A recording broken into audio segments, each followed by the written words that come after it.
I didn't expect to be live so fast. That's okay.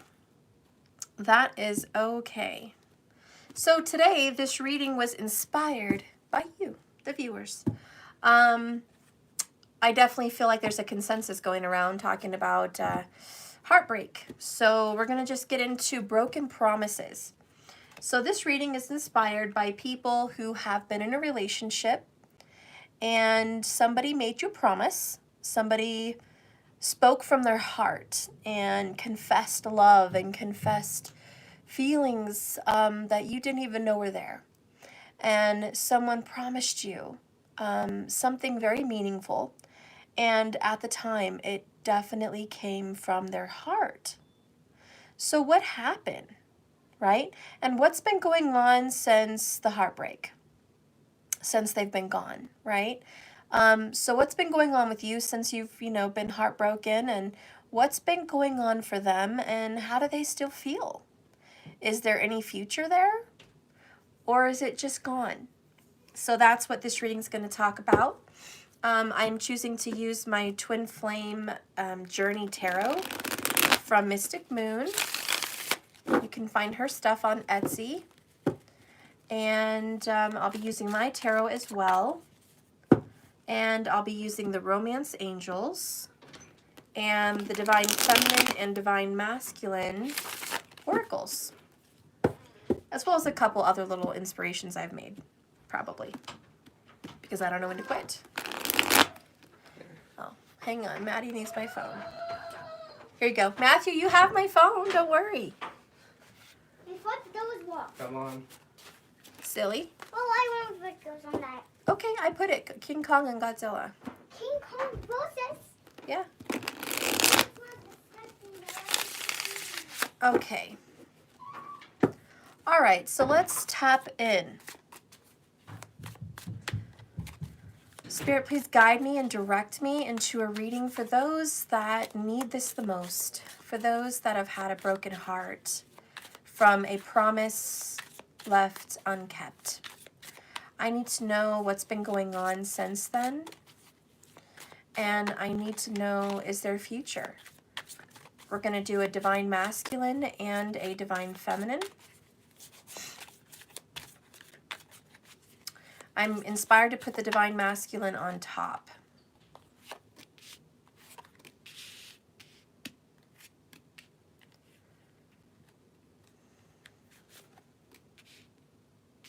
Okay, I hope you guys can see that good. Okay.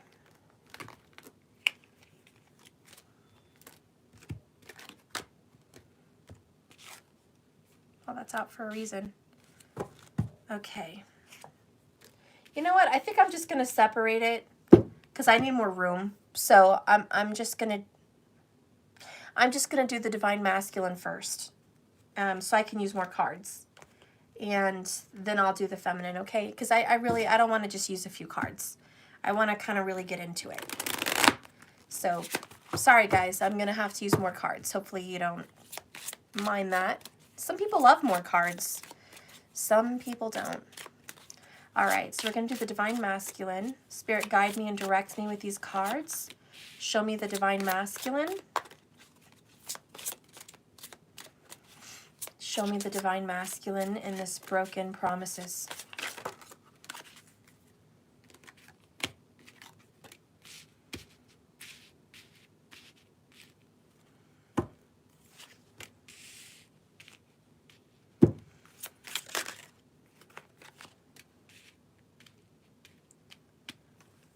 Okay, so far, bottom of the deck here is Canovum, number 11, God of Love. So the Divine Masculine that I am touching base with is inspired and moved by love. This masculine is very romantic and has a very big heart.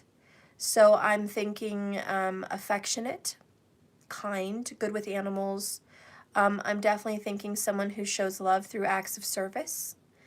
I'm definitely feeling a Virgo, a Leo, and a Cancerian kind of masculine here. That's the kind of masculine I'm feeling. Bottom of the deck over here is Queen of Swords, sharp and assertive. I also feel like the Divine Masculine's sun sign or moon sign could be an air sign, which Gemini, Libra, or Aquarius, okay, is coming in. Strong Gemini, but I also feel some very strong Libra, and Aquarius is always welcome. So I definitely feel the masculine is got a sharp tongue. Can say very sweet romantic things, but also some very harsh, insensitive things.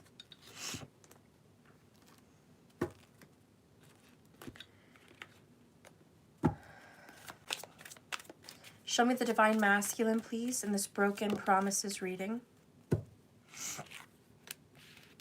Okay, bottom of the deck in the Romance Angels is finances and career. Financial issues are a factor in this masculine's love life right now.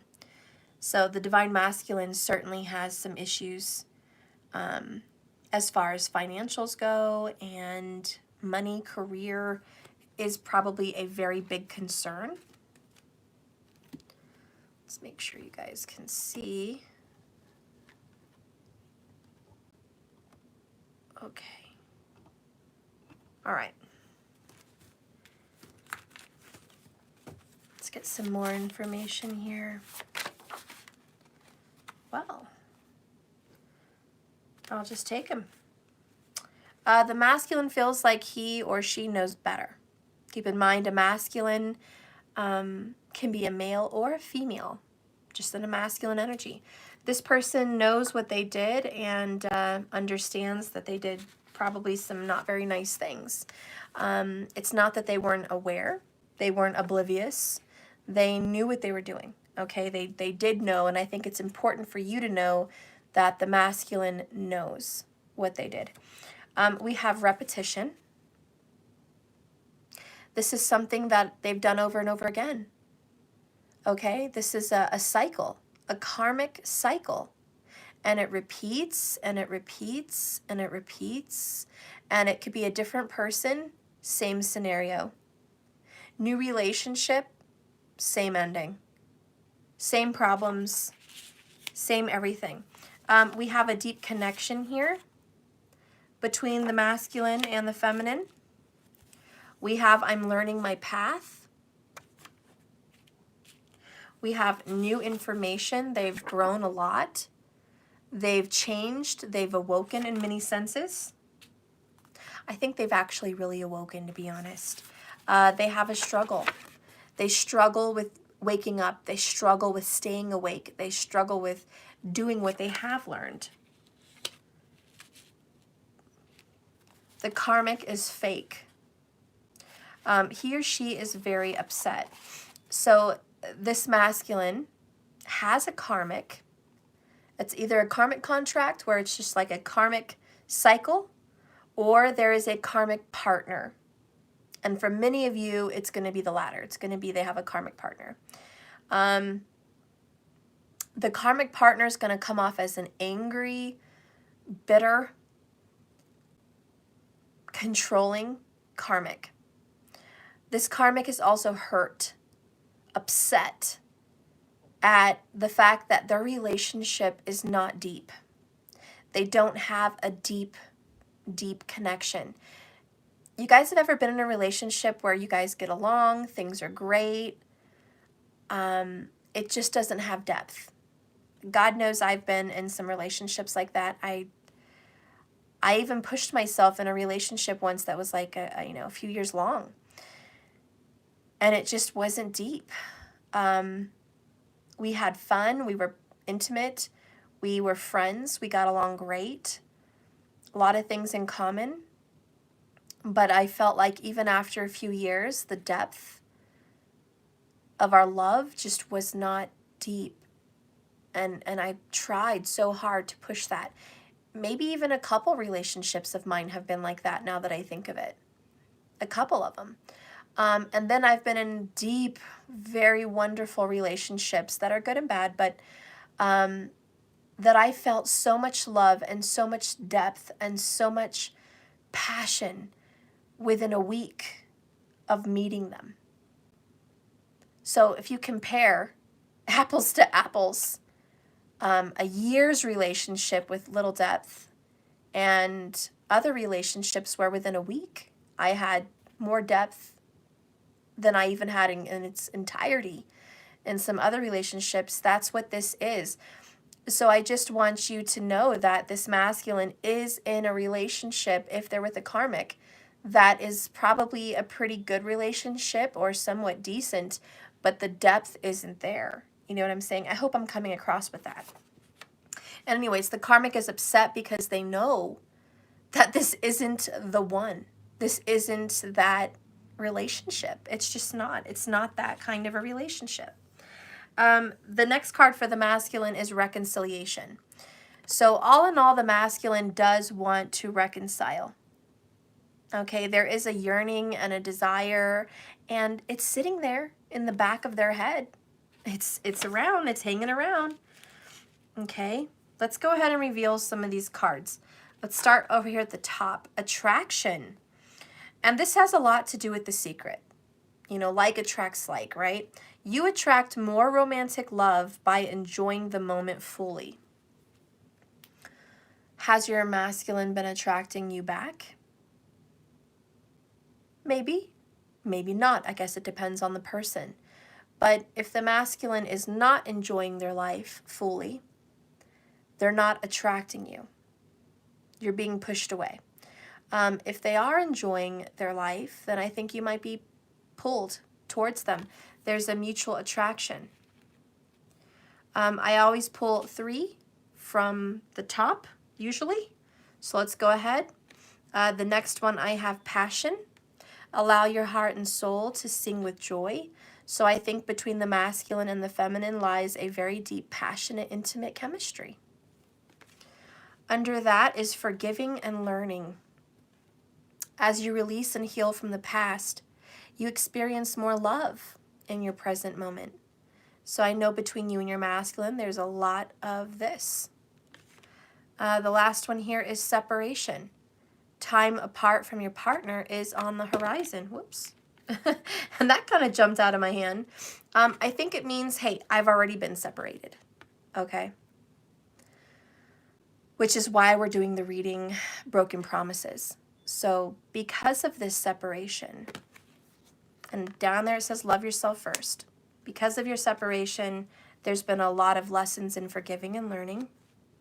Lessons about passion, who you're passionate about, and your working career. So this masculine is definitely romantically learning that if he wants a happy life, he's got to be a happy person. If he wants deep love, he's got to be that person. And instead, he's choosing to be fake. And by he, can be a she, okay? Now let's get going in this reading. The first Twin Flame Tarot is 10 of Cups. Contentment and joy. And we have a married spouse there. Well, a married couple. 10 of Cups. Underneath that, supporting it, we have balance, the number 4.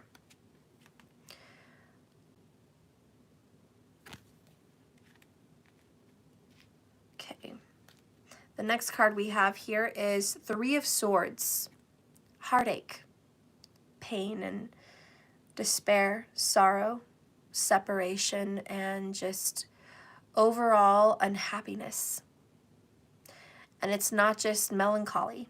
It's absolute heart-wrenching, crying, depression, sadness, despair.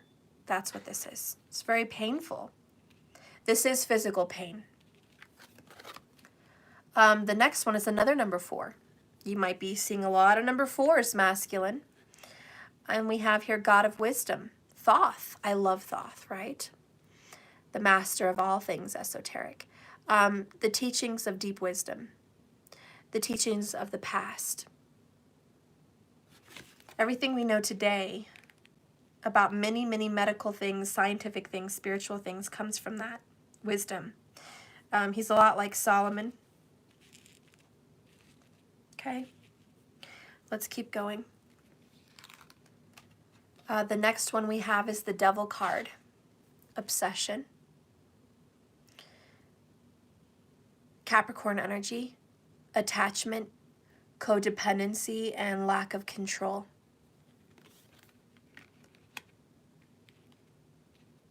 Supporting that energy is the shadow aspect. Well, that couldn't be more perfect for the masculine to have the devil and then the shadow aspect. The divine masculine, since this broken promise, has certainly been in the shadows. Cindy, you're in separation right now? Well, there you go. And that's the number 5, and that's the number 5. So again, 4, 4, 5, 5, a lot of syncs there. The next card we have is 7 of Pentacles. Re-evaluation. Looking back. It's a lot like the Hermit card. This is a Virgo. So it's about going inside also. And it's about looking at everything you've got, everything you've done, what you have this far. How far you've come, and what is this whole life all about? Am I happy with it? Asking a lot of questions. And it's also really talking about unhappiness and just unsatisfied. The next card you have is another 5. 5 of Wands, conflict and competition. Your masculine has had some problems with other masculines as far as finances go. I feel they've lost some bets, had some bad investments, or borrowed money from friends.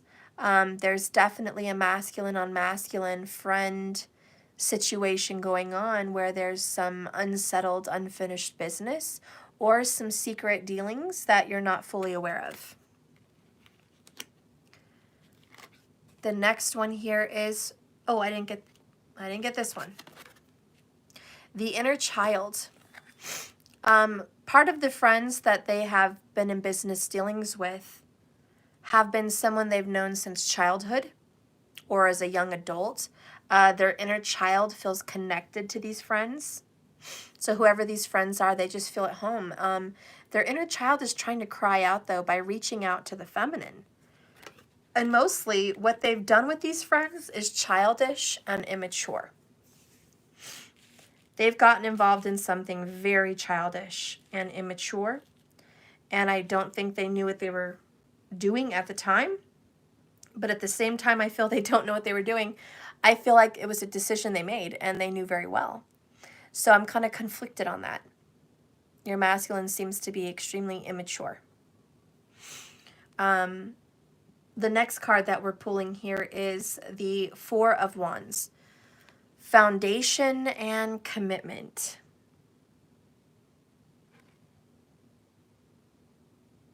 And I think it's up in the air. This house is floating and balloons are carrying it. It's very weak. I know it obviously resembles the movie Up, but let's just disregard the Disney movie, please. And look at this house up in the air, hanging on by threads, literally to balloons.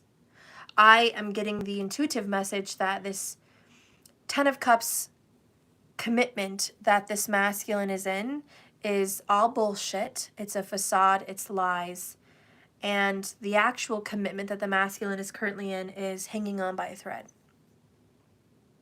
And I think the masculine is reevaluating this decision. And I think it's marriage or engagement or, you know, an extreme commitment where you live with somebody. And I know that's heartbreaking because you're watching this reading and you're saying, what's happened since I've had a broken promise? What have they been up to since we've been separated, since we've been gone? Well, the disappointing news is they are in another relationship. Okay? And the signs that are coming across very clear are Virgo, Capricorn, Gemini, Leo,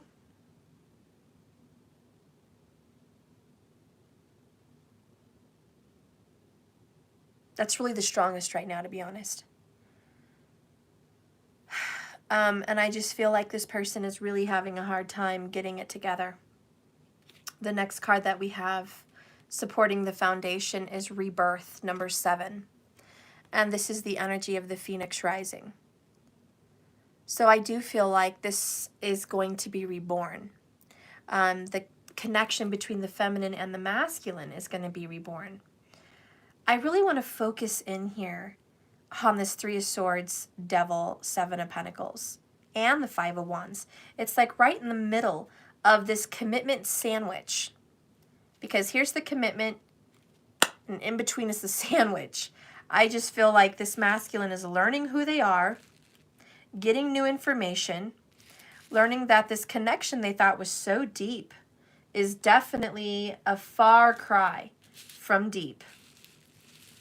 And that's the information that they are learning. And it may be extremely disappointing to a lot of you who are like, you know, I think my masculine should have already known this. I think this is something they were already made aware of. So why are they pretending like this is just some new news? Listen, Linda, listen. I'm not doing a reading based on what you know and what you feel you know and what you are so certain of. Because the truth of the matter is, it hasn't been revealed to you what's going on behind your back, behind closed doors, out of your sights, out of your vision. And truth be known, you wouldn't be here watching this if you knew what was going on in their daily lives. But you're here because you don't know what's going on in their daily lives. And as much as your intuition is trying to scream at you and tell you you know, which is a great gift, I'm trying to dive into the details. And the devil is clearly in the details. Your masculine is trying to have some sense of happiness. But the wisdom and the truth behind this masculine and part of their higher selves, and part of what this masculine really knows, is they have an extremely broken heart over the separation and breakup of your guys' Ten of Cups, which was broken. Contract broken. Since then, this person has been dealing with stress, suffering with financial karmas, suffering in the dark at night, and dealing with the shadow side, which has come alive since you guys have been broken. This shadow side has actually gotten a little bit worse since you've last known them. A lot of you guys are under the impression that it's gotten better, that they've been happier, that they've been more free, that they've dealt with their demons. But I'm feeling very much that that's the opposite. I feel like they're wiser. I feel like they're more experienced. I feel like they're more awake and their eyes are certainly more open right now. But their habits have gotten worse. I'm not trying to scare people here, but I definitely feel if they were a drinker in the past, they're a worse drinker now. If they've done any kind of addictions or habits in the past, it's amplified in this current commitment that they're in. And I do believe there is a lot of secrets that the karmic is unaware of. They have a struggle with the Five of Wands. They certainly have a struggle at home. And there's certainly talk of moving out and moving on. And there is talk about separation. But there's mostly, more than anything since this broken promise, is a lot of struggle.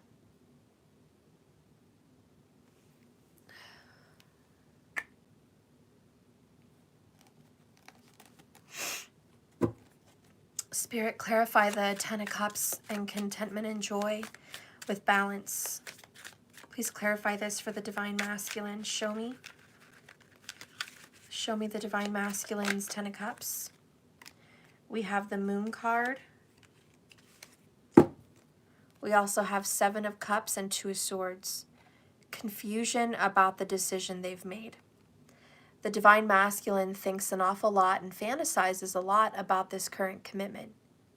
There's a lot of doubt, and there's a lot of fear, and there's a lot of confusion the moon really came out to clarify that there's secrets, there's hidden things, hidden feelings, hidden emotions, things that this commitment is not privy to.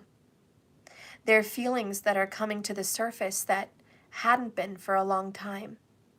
This is a very high, intense, emotional situation. There's a lot of emotions behind this commitment, and I don't think they're pleasant. This is a testing of their commitment. Are you going to drop me, or are we going to maintain? Right now it's a struggle, like I've said. Spirit, clarify the Three of Swords with Thoth, God of Wisdom, for the Divine Masculine since the broken promise.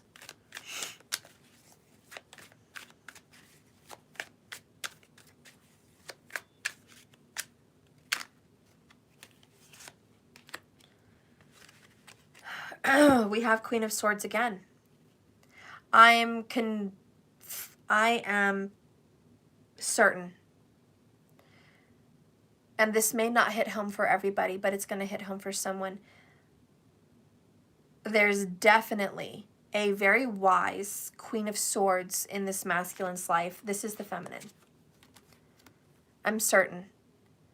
And this feminine is a Gemini, or has strong Gemini placements. But it is very clear that the Divine Masculine is heartbroken over a Gemini. This can be a sun, moon, rising. Could be a Jupiter for those females out there, and it could be a Venus. It could also resonate in the 7th house. And it is not too far-fetched to say you should check your Vedic.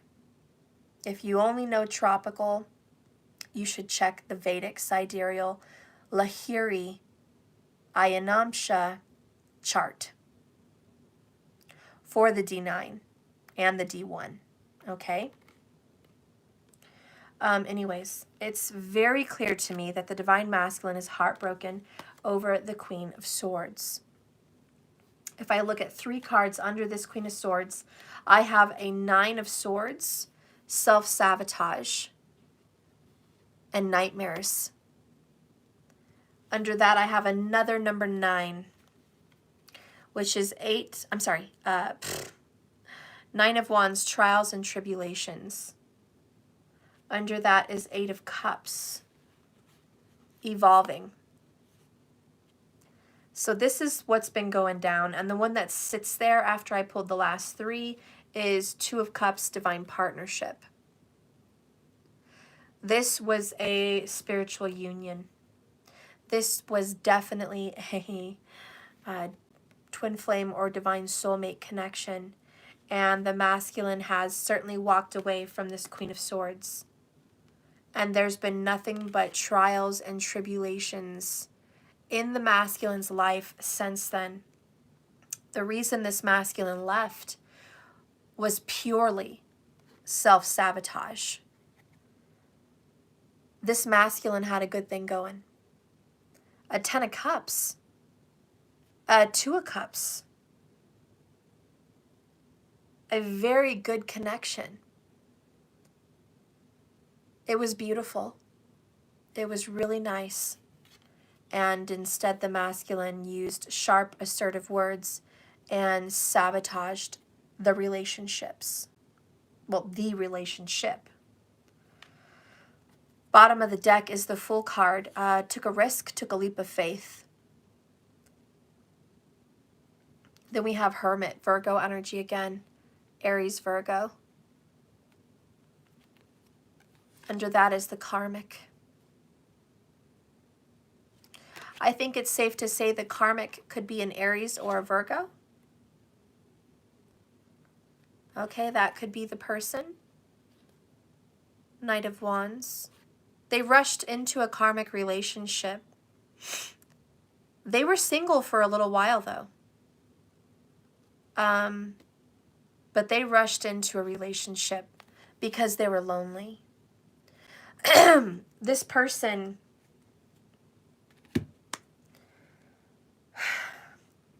got scared. There was fear with the Moon card. There was a fear in this masculine's heart about the depth of this relationship. It was very deep. 10 of Cups is as deep as the water can go, Cancerian.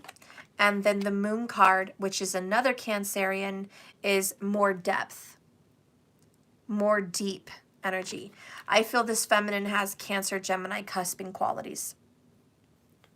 Okay? The feelings and family and home and love of this relationship is very Cancerian. So I think that there's strong Cancer in this connection, be it the 4th house or be it that Cancer is a Venus or a moon. And I really think Cancer is a Venus or a moon in this connection, because that's the kind of love that you guys share. And because Capricorn is there, I think if somebody has a Venus or a moon in Capricorn, it's obviously looking straight at the sign of Cancer. So I think it's always a 1-7. It's always this soulmate axis. And it's like one of you has a Cancer and one of you has a Capricorn placement. And then the other is right across, which is very faded. So if I can just pinpoint and get more in detail as I do surgery on this reading, Gemini is a feminine, very strong placement.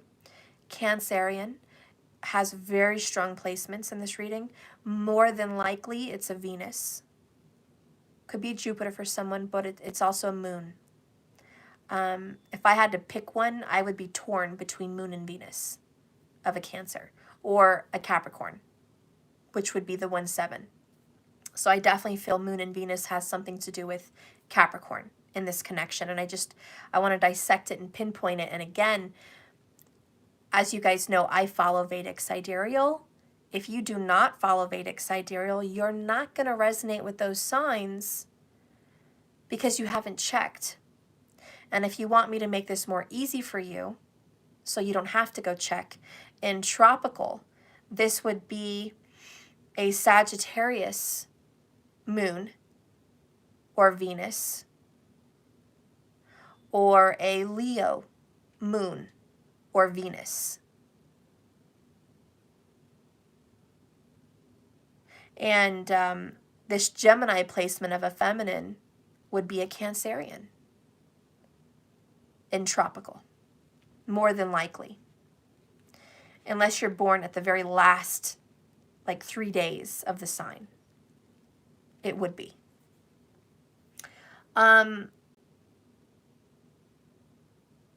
as far as Virgo goes for this person, because I think this masculine has some strong Virgo. I mean, it's like Virgo's really big because it's sitting right there, right as a Leo in Vedic, or it even sits as a Virgo in Vedic, which would bring in a Libra element in tropical. So if I was following tropical, it would probably be more of a Libra element. So I hope I'm trying to give you guys a vast explanation of the signs that I'm seeing. The numbers that are most prominent are the 5s and the 4s. 4s obviously representing stability, certainty, a foundation. Emperor qualities, which is father, which is earth. 4 is a very earthy number, and it represents a certainty and just a stability. More than anything, the 4s represent certainty. What is certain is this is a divine commitment. It's a soulmate commitment. It's a soulmate love. It may even be a twin flame love. That is what is certain in this reading. What needs change in this reading with the 5s, because the 5s represent change and challenge. And they represent a change and a challenge of your belief systems and your religious values and your current foundation. So this is kind of a disruption. And the disruption here, devil element, is definitely a karmic connection, karmic contract, or karma. And the shadowy element here is this karmic. And I have to be honest, I'm seeing a lion in a cage. I do feel the karmic has strong Virgo. Now, I also think the divines have some strong Virgo, which is going to shock you, which could also be a Leo for Vedic. It could go either way, Libra, Virgo, or Leo. Libra, Virgo, or Leo, depending on if you're looking at tropical or Vedic. But those three elements combine the three of you. I know it's a lot of information. Let's take it in. Let me explain this better. You, your partner, and the karmic are connected in a karmic contract. What does that mean, this karmic contract? How do you know we have a contract? Skepticism, right? Your birth chart will show you your karma, your past life, and the things you must endure. Part of your karmic contract is going to be seen through the planet of Saturn. Saturn is going to aspect 3 from itself,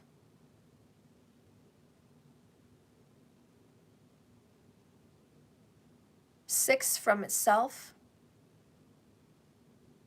and 10 from itself.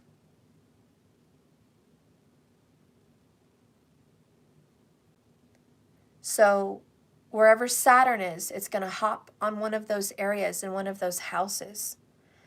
So you're probably going to need to figure out where your Saturn is, but you don't have to do all these things.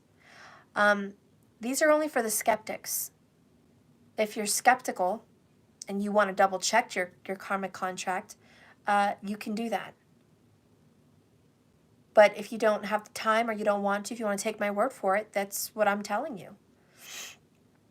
Saturn is going to aspect the 3, the 7th, and the 10th house from itself.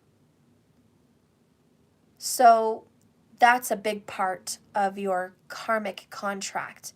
The other one here is going to be your Rahu and Ketu, which is the north node and the south node element. That's going to fall along those lines as well. Those are your karmic contracts. Those are things you're going to have to deal with. It's your fate.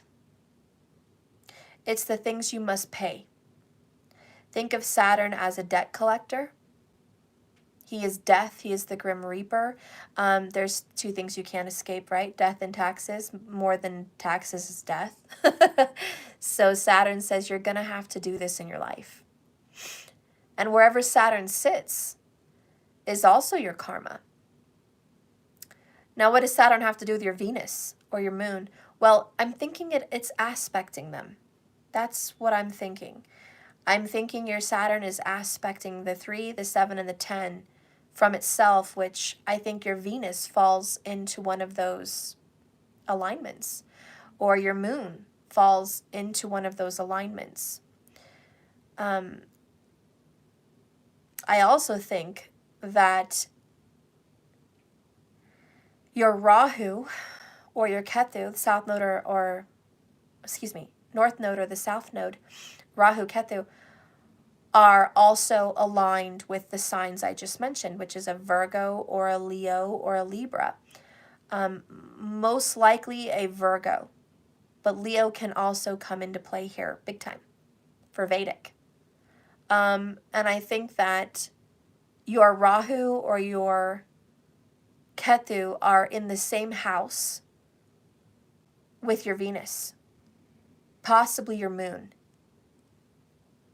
And if it's already confusing enough, which I'm sure I've already confused you, if one of your nodes are with your moon or your Venus, then that means this is the karma that you must have played out. Big deep breath, right? That's a lot. That's a lot of complicating information. But that's what I'm feeling. That's what I'm seeing. And I think that the signs I've mentioned, Libra, Leo, and Virgo, are mixed in with those elements. And anyways, this is why you have a karmic contract with you, your divine masculine, and a karmic third party. And I really think the karmic third party falls along with those signs I just mentioned. And that's going to be the biggest element of it all. This karmic not only falls in line with your guys' connection, they also match or fall in tune with this rhythm, this repetition. And there's some lesson that needs to be learned from this karmic connection. And not only for your masculine, but for yourself as a feminine. Masculine, if you're the one watching me, then welcome to this new information and this new knowledge. Your current connection is faded. Your previous connection with your divine feminine is also faded. And the big question is, well, Steph, I'm a DM. Who do I end up with? What should I do? You're about to learn. Thoth, God of wisdom, is about to teach you an aspect of yourself, the shadow aspect, that you keep locked up and hidden like a caged lion. There's a beast inside of you that needs taming. Now, masculine, you have found yourself in this karmic contract, this repetition cycle over and over again. Not just with your feminine, but with your last person, the person before that, and anyone you've been involved with, okay? Anyone you've been involved with has an element. It's like the aroma of your relationships don't change. Different name, different face, different race, different place, doesn't matter. The element and the aroma of your general relationships have a specific element.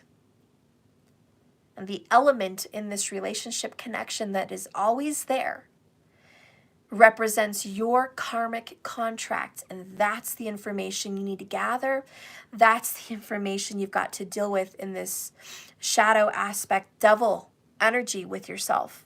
What is it that you keep doing in all of these different relationships that is a continuous piece to the puzzle? Obviously, you're the common denominator. It's not the other people. Yes, there's an element that they're fated to you, and there's some kind of similarity between all your people, but that's the law of attraction. Like attracts like. If you have a light in your heart and a vibration that sends out signals to these partners, it is saying what to them? Is it saying I'm insecure? Yes. Is it saying I have habits that I can't break? Yes. Is it saying I'm very needy, possibly even codependent? Yes. Is it saying that I have an inner child situation that needs addressing? Yes. Is it saying that I love relationships? I love to be in a relationship. I love to have a partner, and I am definitely one who likes commitment. Yes. Yes, it's saying that. That's your vibration. It's also saying I'm a cheater. I know.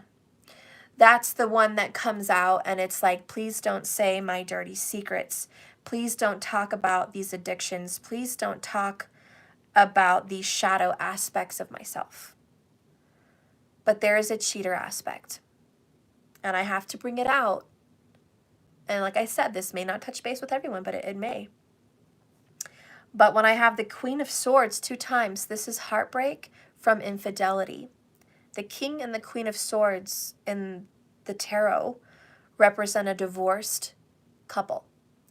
They represent a couple that has been divorced because of betrayal, which is clearly most likely infidelity.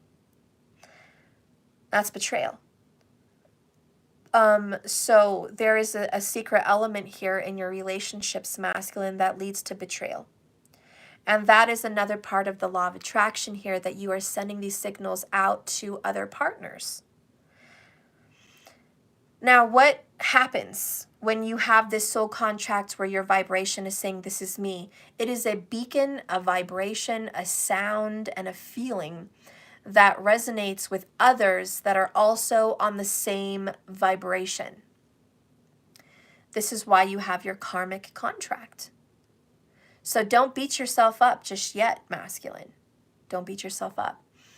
The opposite mirror reflection of the cheater is the one that gets cheated on, is the one that has lack of self-worth, insecurity, neediness also, codependency, attachment issues, and inner child issues as well. The only difference of the mirror reflection is the cheater attracts the ones that are cheated, because they hold on to a DNA memory system, which is a DNA vibration that says, I am cheated on, I am betrayed, I am not worthy, I am a fixer, upper, I am a healer, I am a nurturer, I am a feeder to the ravenous beast, which is the shadow aspect. So there is this karmic contract of you, masculine, attracting the feeder of your inner beast, because like attracts like. They're not exactly the same, but they are yin and the yang. They are the complete mirror aspect of each other. And that, my friends, is this karmic contract, law of attraction, birth chart information that is out there vibrating as a lighthouse and a beacon for all your relationships. And the ones that feed this beast are always going to be a 1-7 axis. It's always a 1-7. It's always a 1-7. And so you have a Capricorn and you have a Cancer. Okay? And the Cancerian, is the nurturer and the feeder of the beast, the devil card, the shadow aspect, because that is always hungry and wanting, and the feminine aspect is giving. So we have a masculine and a feminine, the giver and the taker, and it's flipped. This is the lesson that has to be learned. The masculine must become the giver. That's the proper energy for the masculine.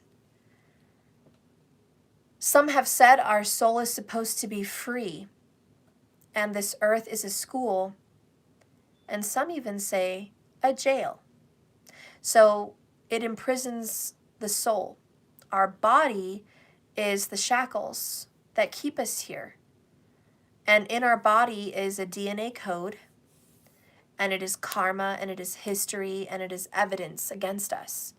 The only way to clear that evidence and to clear our soul from repeating these cycles in the next life is to break them, not only by learning your lesson and changing behaviors and habits, but by clearing your DNA code.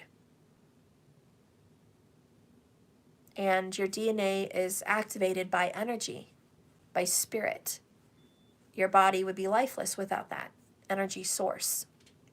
So your soul has the power to heal and to manifest and to create and to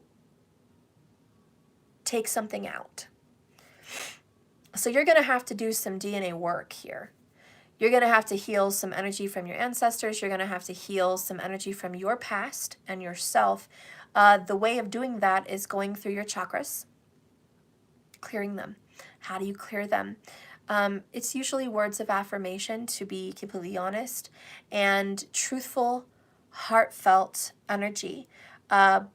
Usually by your hands, because you're a conduit. Your hands spew off energy all the time. And so you're going to want to gather them in such a way to place them together on one of your chakras. And you're going to want to speak affirmations and imagine little bursts of energy coming from your hands like a vibration, shaking up the old energy that is stored in these chakras. There's different various ways of testing if your chakras are clogged or not. Blocked, you know. You can get a specialist to do that, or you can research it. I don't have a lot of time today to go through all the different ways, but there's many different ways that you can do that. I'll see if I can find some links and recommend them to you if I have time today.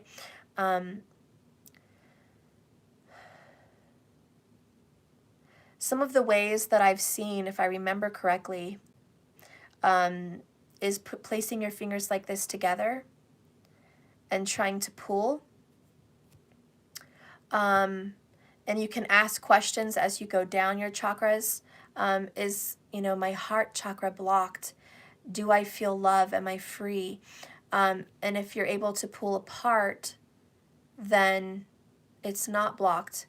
If it's too strong, if it's too firm, then it's a message from your body saying, I am blocked. I've also seen things where you kind of push down on your hands. It's a specific way. If you push down on your hands, if you're going through your chakras and you say it's blocked, you can say things like, do I have unconditional love and freedom and forgiveness and happiness and peace in my heart? And if you can push down and it's free, then it's open. If you can't, it's blocked. One of them is fear. Even if you say the word fear, it can make you a little weaker. Your body responds. So in your root chakra, you can say, I am fearless, and I'm able to pursue my dreams and my desires with courage. And if you can push down while doing these meditations and these mantras and just a sitting and a learning of your body and listening to it, if you can push it all the way down, your arms are weak, then you're free. You're not blocked. It's open. It's flowing. It's like a river with different dams. You can go checking the dams by making sure each dam is open and your energy is flowing like a free river without blockages. But as soon as you hit that block, you're going to know and you're going to feel it. You're going to sense it. This is blocked. And so you can work on clearing it. But anyways, that's another story, and I'm sorry I've gone on and confused you. You can research how to figure out your chakras are blocked yourself. But I am asking you to go through them and clear some energy here, because your karmic contract is very clear. You have karma with a third party and a divine soulmate or twin flame. And it's not just your karma. It's your twins or soulmate's karma as well. And this is what makes you and your twin flame or soulmate connected in a contract. That you were reincarnated here, brought back down to get new information, to learn your path by the help of this other partner. Now, whether or not you guys end up together or not is another story. But the fact that you have one is definitely here. You do have one. And it is a very happy and fulfilling, joyful connection. It seems to be something that would make your life better. But you've decided to go ahead and sabotage that connection, which is your karma, because the sabotaging is what you do in many of your relationships. And you like to blame it on the other people. So you do like to say it's the other person's fault that the relationship ended. So that is going to be a telltale sign of your repetitious pattern, your devil karmic shadow aspect. That there is an element of blame, lack of responsibility, an excuse on why that marriage didn't work or why that connection didn't work. It was not anything to do with you. It was the other person. This lack of responsibility, this stress of broken relationships, and it's like a string of broken relationships, is why you're here to learn the element of love and hard work.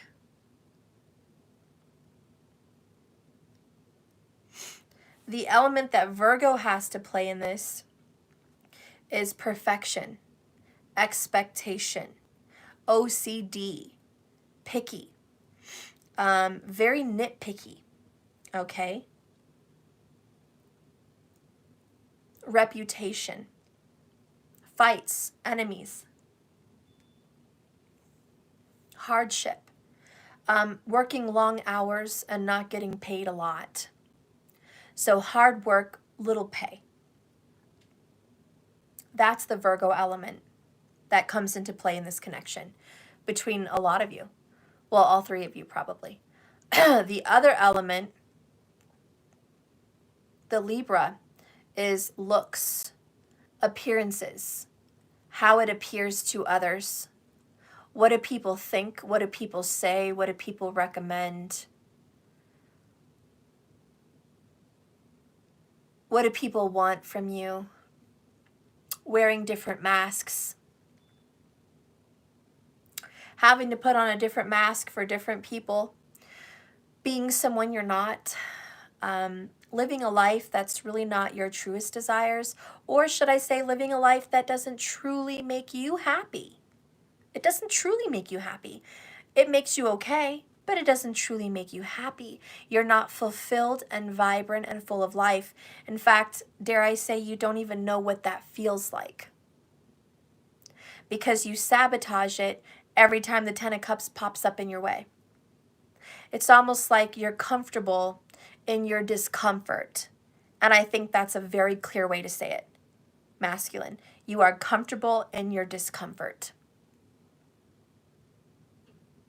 That's you're comfortable in pain. You know how to deal with troubles because you've been doing it your whole life. The Leo aspect of this relationship is love, romance, passion, a deep connection. It represents the big heart and the heart of a lion, which is courageous, determined, playful, joyful, the inner child. The inner child is the heart of the lion, and it's innocent, and it's pure, and it's fiery, and it's fun, and it's addictive. And it is also the need to have attention, the need to have drama, which is very Five of Wands. So the element of the Leo in here is drama. And that is something all three of you, masculine, feminine, karmic, have in common, is there's always an element of drama in your relationship. Leos are very good actors. Very good actors.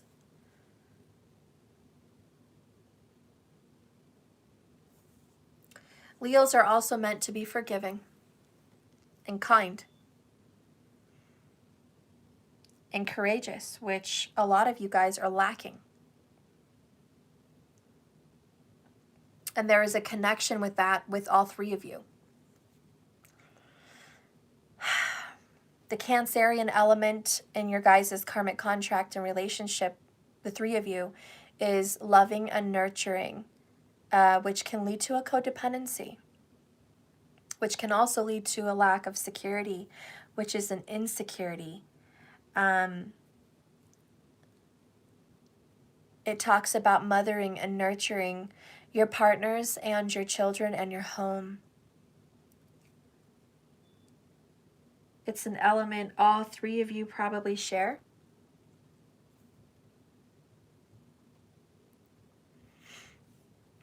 Children is also the element of the Leo and the Cancer. So I think children have an element also in this karmic contract. And so that brings into, there's a karmic contract with children, and it is a repetitious pattern for all three of you, which I feel is broken homes or broken families. Where does all this information get stored? Why does it keep popping up? Where does it follow you? In your DNA. This is all seen in your DNA, which is the karma that flows through your veins. This karma is flowing through all three of you. And there is just a brokenness, a broken home, a broken family. And all three of you share this element. Broken can mean different things for different people. For some, broken is literally a divorced family. Step siblings or no siblings because someone took the other child and they're all alone. Divorce and separation is certainly an element that plays a part. And for most of you, that's what it's going to be. That's something you all share in common. You all come from a divorced home, or, you know, you've created a divorced home in some sense. A broken family. And that's something you all three share. Or something you guys all three share is dysfunctional, broken homes. Meaning the father is absent or absent-minded, absent-hearted. The mother is absent-minded, absent-hearted. She's not fully there. Maybe they were married, but they were broken. They were a broken family. There was either running away, bad behaviors, rebellious behaviors. Can I just say rebellion?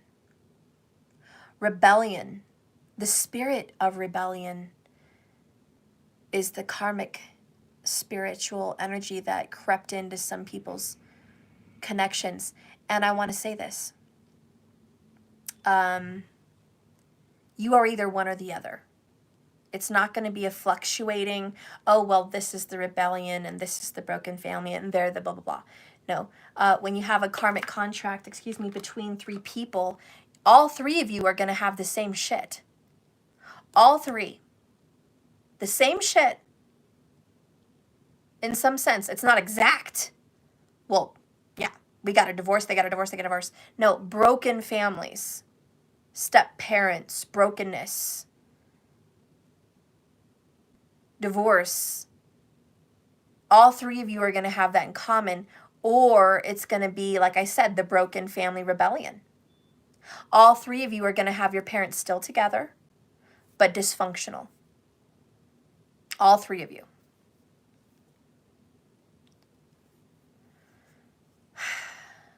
The dysfunction.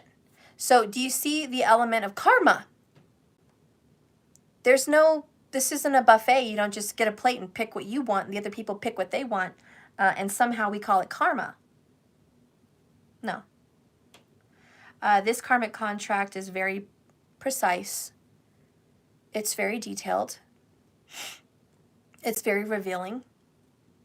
And it speaks the truth. It just speaks the truth. And you guys are learning your path. So what are you supposed to learn from this? Because obviously this is a repetitious thing. Okay? Let's get going. I hope masculine, I've explained that good enough for you. And if the feminine's watching, I hope that was explained good enough for you for your reading that's coming up. So I don't have to redo it. Spirit, clarify this karma energy with the devil and the shadow aspect for the divine masculine. Please reveal me a good piece of information. Expectation. And then these two bottoms want to show up. The Star card and 5 of Pentacles. Despair and abandonment.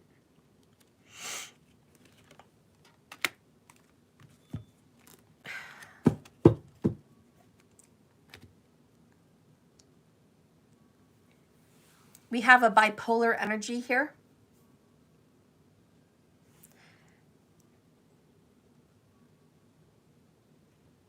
There could be somebody that struggles with bipolar. Maybe they're not even aware of it. This person may not even be clinically diagnosed, but they have symptoms. The symptoms are showing. You can break that. You can heal that, okay? You don't need drugs to do it. I'm not promoting that you don't if you are on them. If you are on them, you know, do what you got to do. But for those that are undiagnosed, I think that you can deal with this. And I feel like part of the devil aspect here is I'm expecting to get abandoned. Because this card, 3 of Wands, is expectation. It's waiting for something to happen. It's manifesting something. Being the captain of your own ship. And then what is manifested? 5 of Pentacles, dark night of the soul, despair, abandonment, left alone, and mistreated.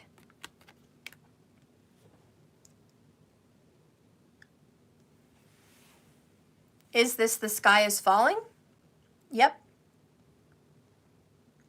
The sky is falling. Is this everything ends anyways? Yes. Is this bad things always happen to me? I don't expect anything different. Yep. Is this relationships are always hard? They're always drama.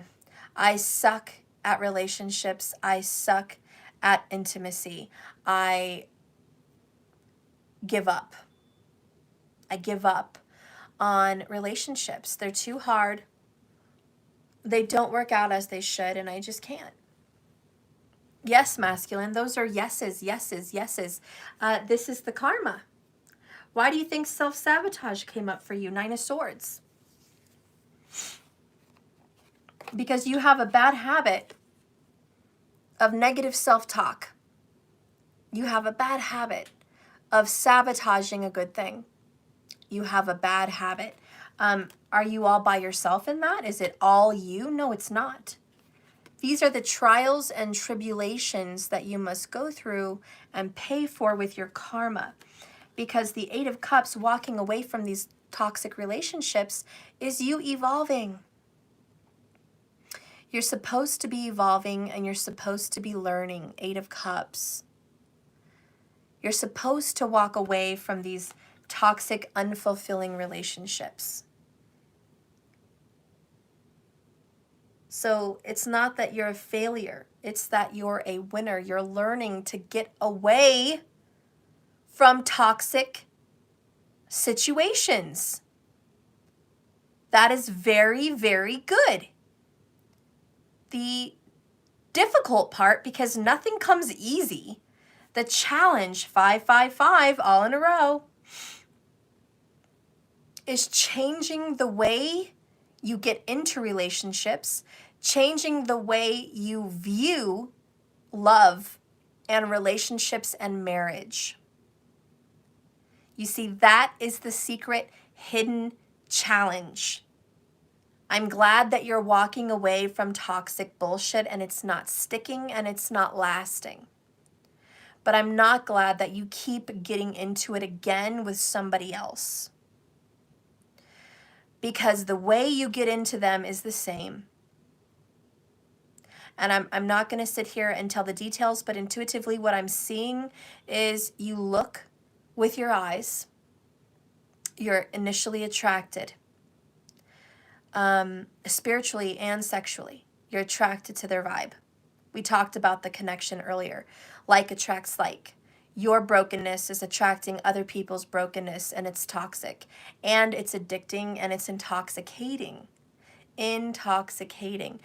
That means you can't just walk away.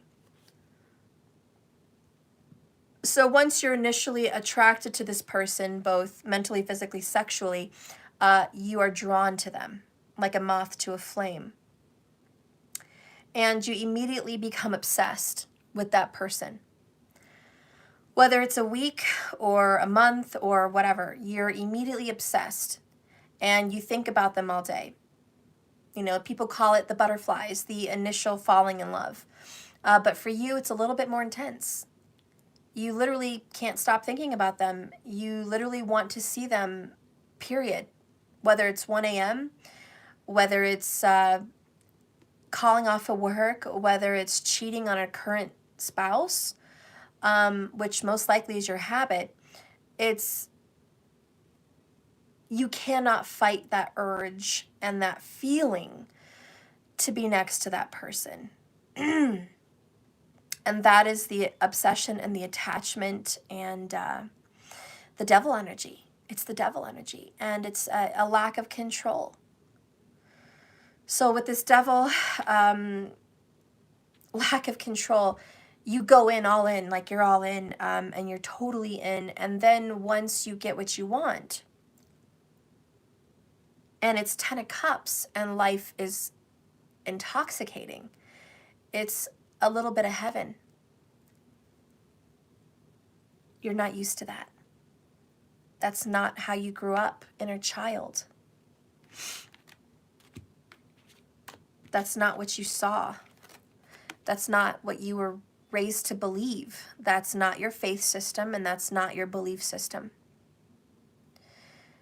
Your belief system is to walk away from your partner, and it's about to get a little bit sad.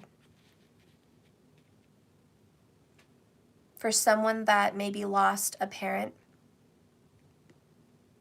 to an accident or an illness, you may have witnessed your other parent moving on rather quickly to another partner. Your inner child didn't see it as an adult and think, oh, that person's just trying to live a happy life. That person doesn't want to be alone. What you saw as a child was a union, a promise, a commitment. And you saw your parent move on from that promise, from that commitment, emotionally, physically, and spiritually. So do you see where you witnessed it as a young person? And you may not have paid any attention to how that changed you, how that fed you a perception and a belief. But it was imprinted. It was part of a foundation. It was part of the founding element of your belief system on relationships. And you weren't asked permission to put it there. Can we please put this belief system in your foundation? Yes, thank you. It wasn't asked of you. It happened with or without your permission. Okay? And so that is, my friend, part of your foundation, and then you rebuild an element of the foundation, which is a brokenness. So when you get into relationships, you rebuild the brokenness. You rebuild the love, the passion, the romance, the happiness, and then you consequently end up building the brokenness. That's your template.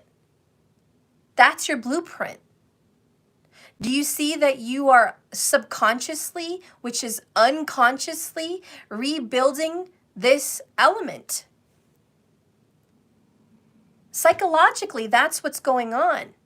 That's the template and blueprint in the back of your head every time you're in a relationship. That's the repetitive pattern. It's a template.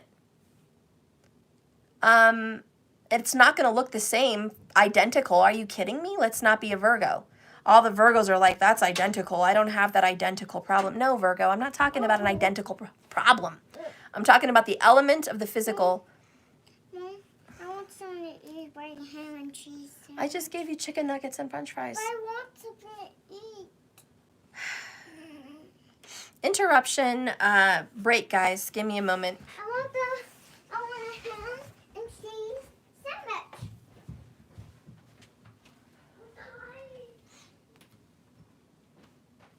You didn't even finish your chicken nuggets. I know, I'm hungry. Okay, I'm hungry. Okay, I'm hungry. I'm hungry. Give me eat.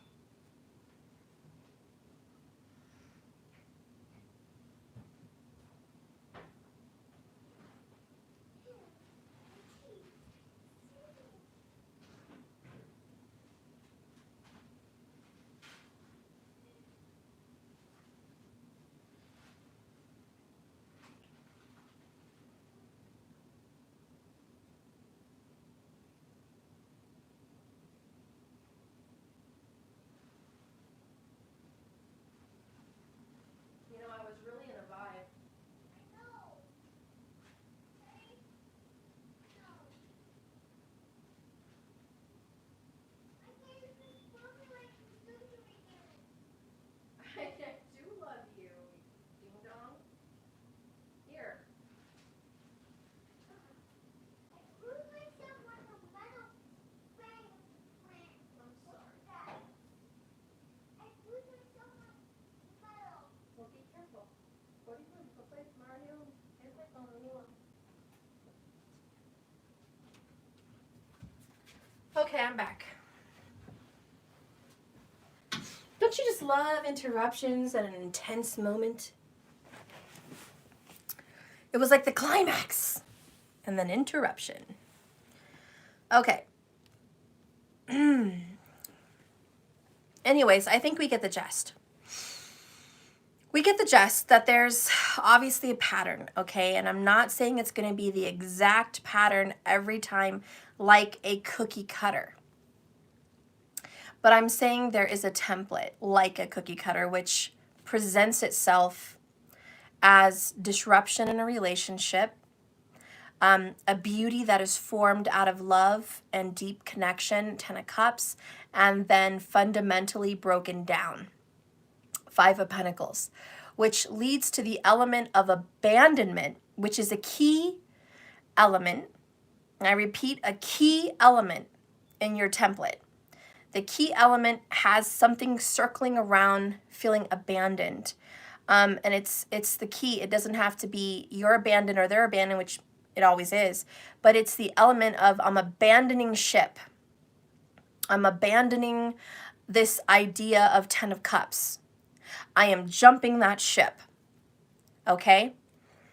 I can't be here. And it almost feels out of your control. And as you leave this relationship, you almost have tears. And you don't want to go. And there is this beautifully dramatic, I don't want to go, I don't want to leave you, I have to kind of thing. And this is where you feel out of control with the Devil card. You feel like something has overtaken you. You feel like you're being pushed rather than you walking off the cliff. You feel like you're being pushed. And you feel like every time your relationship kind of implodes from the inside out, which is how it goes, it's not your fault. Because you're always feeling pushed. And it's not the person that's pushing you away. It's your template. It's your build-up. It's your foundation. It's your makeup. It's like destroying a virus in a computer system. It needs to be destroyed. The karma needs to be destroyed. And it's ironic that the element of water out of the 4 elements is the destruction. Water is the last. Fire, earth, air, water, and in that order. Fire creates, earth sustains, air starts to erode, and water destroys. Destroys completely. So you need the water element to destroy the karma, the negative template build-up blueprint inside of your DNA to get rid of it. Ironically, water represents what in the zodiac and in nature? Water represents love. It has the power to destroy, and it has the power to heal. It has the power to completely wipe things out and kill them. You could overwater a plant, okay? Believe me, I do it a lot. You can overwater a plant, or you could give it just the right amount and it thrives. Or you can have lack thereof and dry out that plant and kill it. What is needed for you, masculine, is water, which is love. Love is going to destroy the blockage in your chakras. Love in all the different elements, and if we want to go through them one by one real quick so you can kind of make sense of this, and the feminines are probably watching too anyways, the root chakra, the red, is the foundation. It can represent your ancestors. It represents your belief system. It represents your connection to this earth and your connection to others. The fibers that root you to everything important in your life, the fibers that root you to your friends, your family, your children. Think of the root chakra literally as the roots of a tree. That is your roots. It can also have things to do with fear, abandonment, hate, and anger. There are negative elements that can be put into that root chakra also. But that's what the root chakra represents. Your foundation, and even below your foundation, your roots. The orange, the next chakra, is the sacral, and it's going to represent your desires, your wants, and your passions, the things that excite you. It's going to represent your sexuality. It's going to represent your sexual desires. And it's going to represent what it is that you are fiercely going after. It's very fiery. It can also represent the devil energy, which is bad sexual habits, addictions, codependencies. That is all seen there in the sacral, which is right below the belly button, okay? Between the bottom of your spine to right below the belly button area. It's right in between them, okay? And that, your gut, in essence, is your gut feelings about things. And fear can be a big part of that. Abuse can be seen in that sacral area. A lot of abuse. It's your sexual power.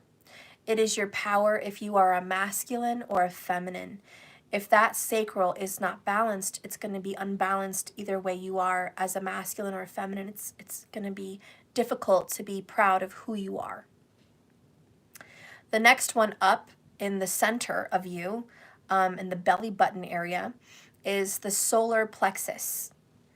And it is like the sun, the center of your universe. The yellow represents your health, first and foremost, your overall health and well-being. It represents your confidence. Are you a confident individual, or are you extremely insecure? That can be seen from a shriveling solar plexus. So courage, health, vitality, your energy level is seen from the solar plexus. So if you have an overweight mid area, that's unbalanced. If you are an unhealthy eater, that's an unhealthy solar plexus. If you are insecure, shy, or unable to look at people in the eyes, that is a telltale sign that the solar plexus is unbalanced and it needs improvement and healing. So there's many different aspects, and then you can go up. And the green is the heart chakra. And more so than the solar, the heart is the center of all your chakras. The solar is like the center of you, represents your soul. Okay, Spanish soul, sun. So the solar plexus represents you as a being, but the heart represents your spirit. So it's also the center. It's a higher center, okay? And it sits right above the solar plexus, so it's in your heart area. And that's green, and it's vibrant, and it represents love and emotions and purity. Think of the heart as the earth being green and vibrant, full of oxygen and nourishment. The heart is a receiver of love and also a giver of love. The heart goes without saying. It talks about love and romance. It talks about purity. It talks about morality. It centers in on your nurturing abilities and self-worth ability. Energy also is seen from there. Forgiveness is a part of the heart chakra. So is rigidity and unforgiveness. Happiness is seen from the solar, but also the heart. So the heart can represent happiness. It can also represent anger.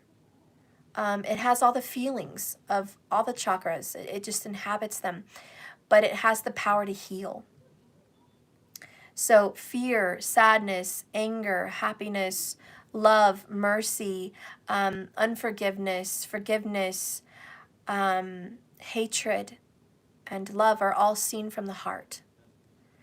Obviously, the negatives are a lower vibe, and they're not balanced, and they can be out of control.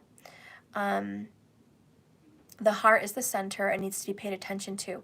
Some of the things that can cause a blocked heart chakra are grief, grief from deaths of family members, pets, things like that. Sadness, just complete depression can be a sign of a blocked heart chakra. Unforgiveness is a blocked heart chakra. Bitterness is a definite blocked heart chakra. Mercilessness, is that a word? Being merciless, I guess, is also a heart chakra blockage. But the most one that stands out is unforgiveness. So if there's a lot of unforgiveness that you're holding on to, which is a grudge, that can certainly cause a blocked heart chakra. And also the most common also is a lack of self-worth. And the other one that's right up there is sadness and grief. Not only do people lose people through deaths, but separations and breakups. That's pain and that's grief, and those emotions have to be processed.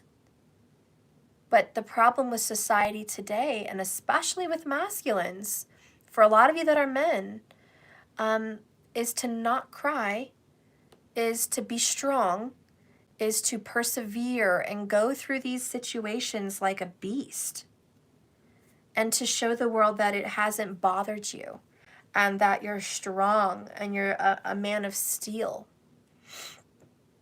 or a woman of steel, that nothing can get you down. Nothing can take you down. And so there's this major blockage for you guys, for the masculines, because you have not been taught to process those feelings. Actually, deaths and separations are supposed to break you down. Because if you love something and it's gone, the element of water is love. If it hurts you in some way, it destroys you. That's the natural flow of life. It's supposed to destroy you. But once you've allowed those waters to flow, those emotions, that immediate sense of I am breaking down, I am falling apart, my heart is crumbling, I can't go to work today, I can't do anything today, I need to fall apart, that's good. And society teaches you not to do that, but that's actually good because it's destroying something. And then it allows fire element, the Ace of Wands, the House of Aries, the fire, the match, the initial flame, to be ignited. And just like that, it's ignited, and you get over these things and you can be reborn, the phoenix rising. But the phoenix doesn't rise till it's been destroyed. The problem is the heart can get blocked because you don't allow it to be destroyed. Therefore, it will not rise again. And it stays locked and caged and broken. Anyways, that's how a heart chakra can become blocked. If you did not and let your grief flow, your sorrow or your pain flow. If it didn't flow, it is blocked. Okay? Well, most of you. Then you move on to the next chakra, which is blue, and it's the throat chakra, and it talks about truth, honesty, communication, living your truth, speaking your truth. Are you honest with others and yourself? It's not always do you tell the truth to other people. It's do you tell the truth to your own heart, to your own self? Are you living your truth? Are you being real and authentic? Or are you wearing masks? Are you hiding? Hence the air element. And ironically, Libra struggles a lot with that. So does Gemini and Aquarius. They all struggle with those things, being authentic, because they struggle with emotions. So the throat chakra is about being one with your truth and speaking it and taking actions and moving and definitely just flowing with your truth, okay? So that can become blocked if you're not living that way. And then you have the third eye chakra, which is a deep, dark purple blue. It's an indigo color. It's a mixture between a higher knowledge, the crown, and the truth, the blue. It's a mixture of them both. And it's about being authentic and being real and in touch with spirit. So this is the pineal gland area. So it's right above your eyebrows in your temple. That's the third eye. And it connects to all your emotions. Literally, it's connected to all of them. And it acts on intuition, which is your gut instincts, your feelings, your psychic powers, whatever ones you have. Okay, clairsentience, clairaudience, clairvoyance, all different kinds, mediumship, claircognizance, just an inner knowing. So all your psychic gifts and abilities are seen through the third eye. And a lot of people can have a blocked third eye if they are ultra religious or lack thereof. There needs to be some kind of a happy medium. People that believe in a higher power without a label is perfect. People that just believe in the source of love and the source of creation and inspiration and just a higher knowing. That is the key to unlocking that power. The people that doubt and have no faith, and really the third eye should be the chakra of faith. The people that have no faith are clearly blocked. The people that are so stuck in their faith and beliefs and religions, they are also clearly blocked because they cannot see any other way. And the third eye is an eye for a reason. It must see. It must see all things that are true. It must see all things that are untrue. It must see someone's heart. It must see someone's shadow aspect. It must see someone's truth, and it must see someone's general spirit. It must see. People can play off who they are physically. That's easy. You can hide your emotions by your facial expressions and actions. You can hide what you really are at home by being out there in the world and presenting a different you. The third eye must see through that. The third eye depends on supernatural psychic powers to see. Without it, it's blocked. So without saying, if you're struggling in those arenas, then you know it's blocked. And then the crown chakra is a door. It's not a key, it's a door. It is enlightenment. It is an open-minded person.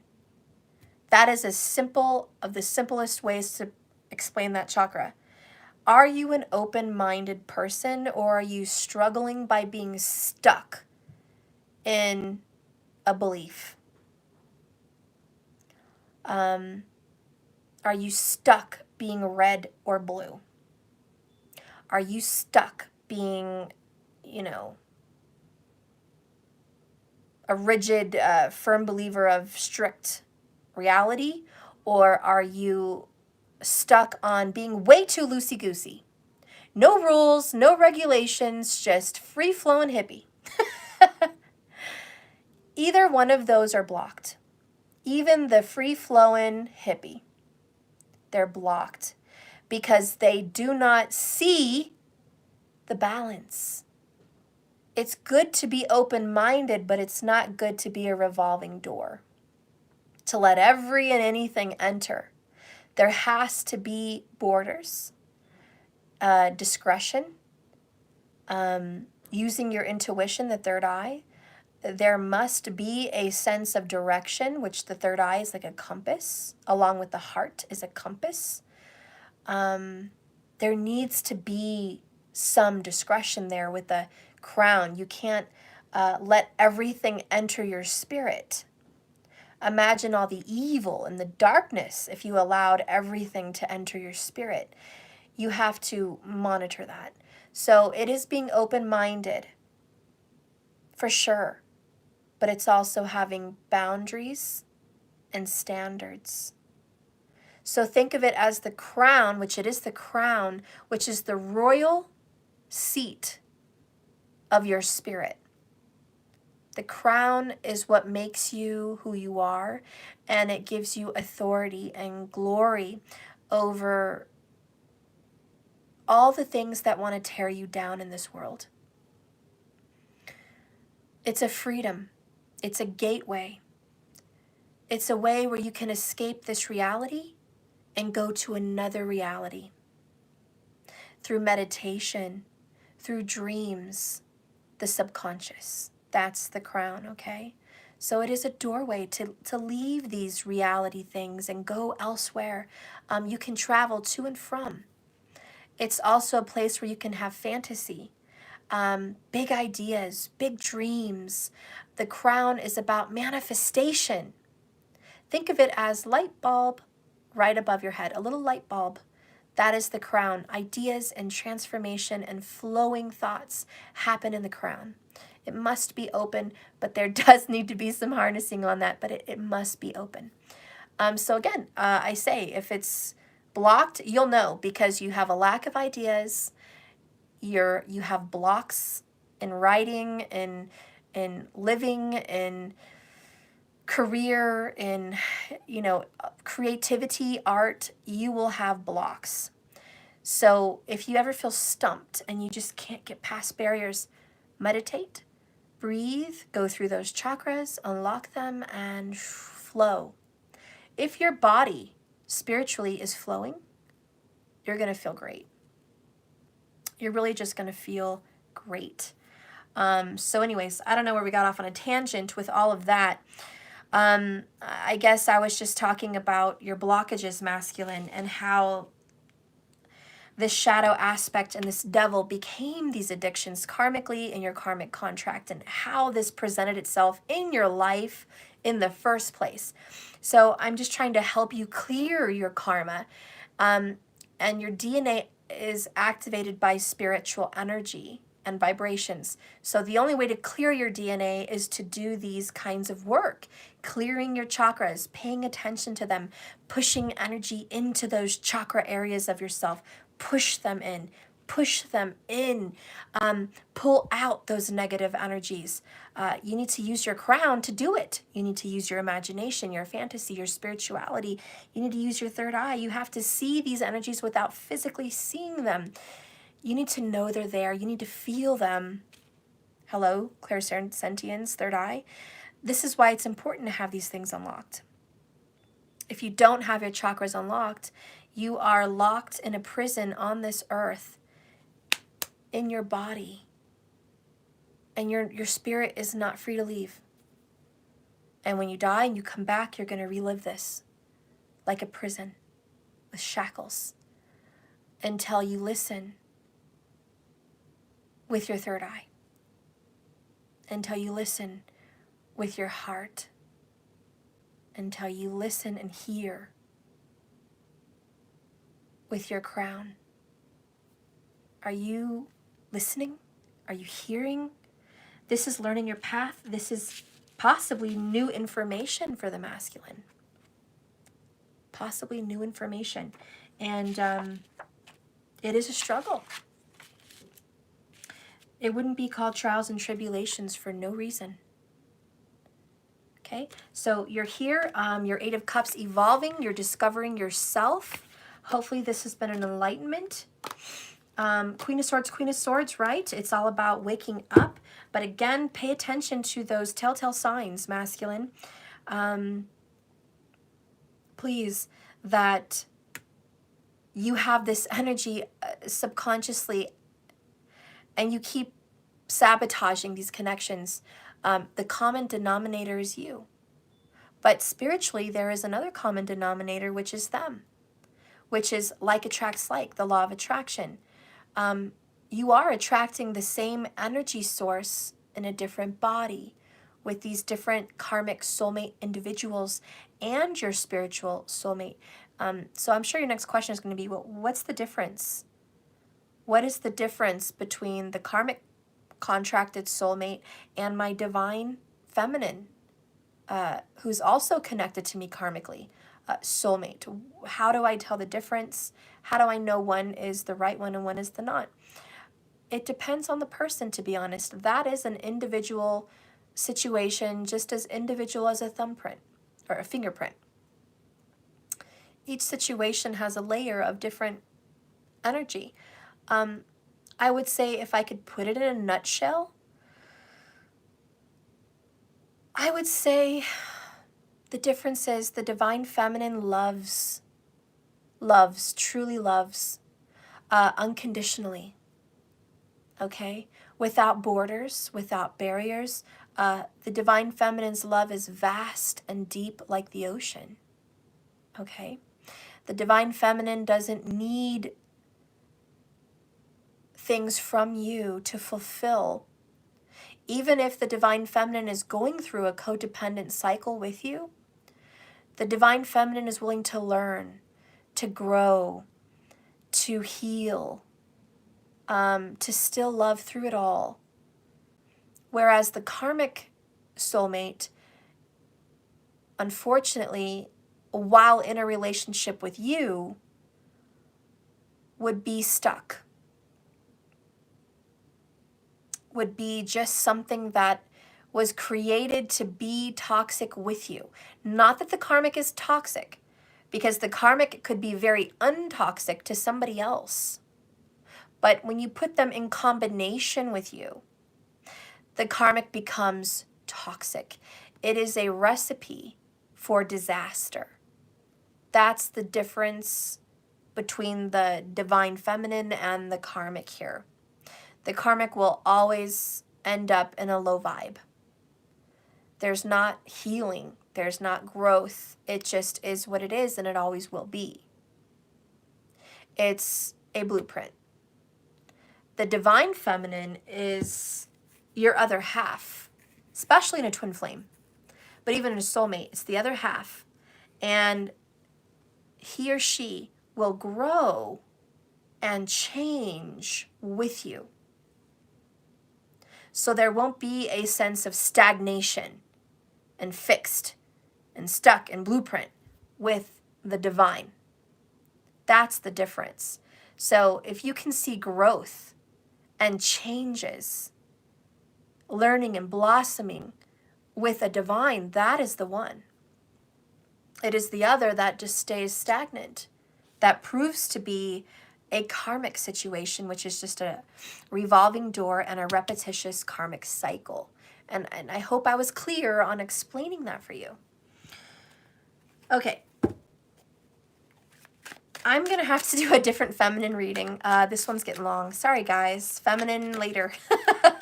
I'm at 103 minutes. Okay, let's keep going. Spirit, please clarify the Seven of Pentacles for the divine masculine. Please show me the reevaluation and the inner child. Thank you, Transformation Queen. Oh, I love this, Leo. 10 of Pentacles, bottom of the deck. Strength card popped out. I'm loving the vibe. I'm really loving the vibe. This is about courage, strength. We just talked about the solar. Okay, ruled by the sun. Happiness and courage. How about the reevaluation? 7 of Pentacles is lack thereof. That is what's being reevaluated. Again, we talk about the root chakra, the foundation, correct? We just spoke of that chakra. You are re-evaluating your roots and your foundation. And what does the root chakra represent? We just went through it. And what is sitting under the root chakra? Seven of Pentacles, reevaluation energy, the inner child. And we spoke about how you were raised and what you saw and what created this blueprint in your DNA.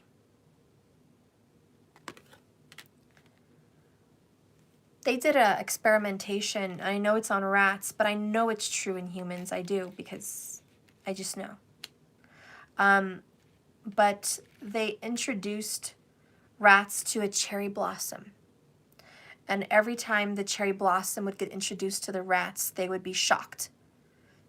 I know it's cruel. I'm not saying I support those kinds of studies, but I'm just telling you the study. So they would shock the rats. And they did it for their whole life. So until the rat died, which wasn't very long.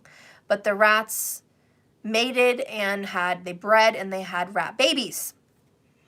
And those rat babies were shocked until the end of their life. And they stopped shocking the rats with the next litter. And the next litter, so we're talking great grandbabies, no shock.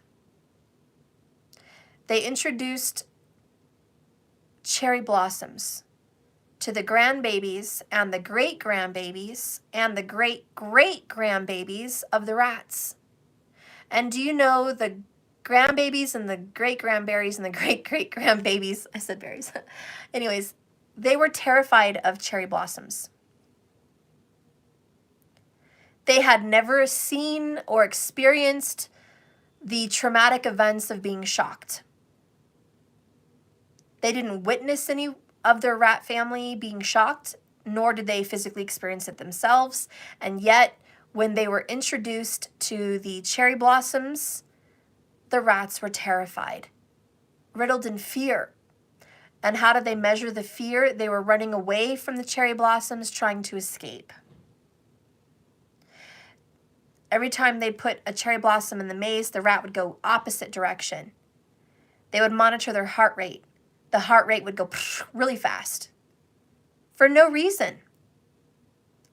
This is what I'm talking about when your DNA is programmed and your DNA remembers and your DNA holds karmas. And as the saying goes, you pay for the sins of your father. It travels. Even though you're not physically paying for them, your body is experiencing them. It is, thank you, Tari, cellular memory, historical memory. Yes, ma'am. There you go. And that's what I'm talking about, this karmic contract. This inner child remembers. There is a spiritual being inside of you connected through the root chakra, strength card energy, courage, that is connected to a memory history, a memory bank of a brokenness in the connection of marriage. Sorry, I was getting a phone call. So connected to marriage and family, this was the brokenness. And whether you saw it firsthand, masculine, which I think a lot of you have seen, the brokenness in your family firsthand. But even if you didn't, there is a generational DNA memory log that has created a blueprint and a template in a karmic history that is playing itself out in your life. Anyways, that's what's happening. So what clarifies the Seven of Pentacles, the roots in the family history and the family tree, what is playing itself out is the sadness that your situation is showing. And you're going to have to be stronger than that. And ironically, with the Strength Leo card connected to the roots in the Vedic sidereal astrology, the correct nakshatra for family roots and ancestry, and royalty, by the way, is seen through the Magha nakshatra. And there may very well be a connection between all three of you and the Magha Nakshatra. And in that Nakshatra all by itself, it can tell the story that I am telling you. It will tell the story. Just Google videos on the Magha Nakshatra. I recommend KRS, Learn Astrology, Raj Kapel, Joni Patri, Simon Tchaikovsky, and there's one more guy. I always forget him. He's got a ponytail. He's a doofy looking white guy. He's awesome. I forget your name. I'm so sorry. I forget the name. Crap.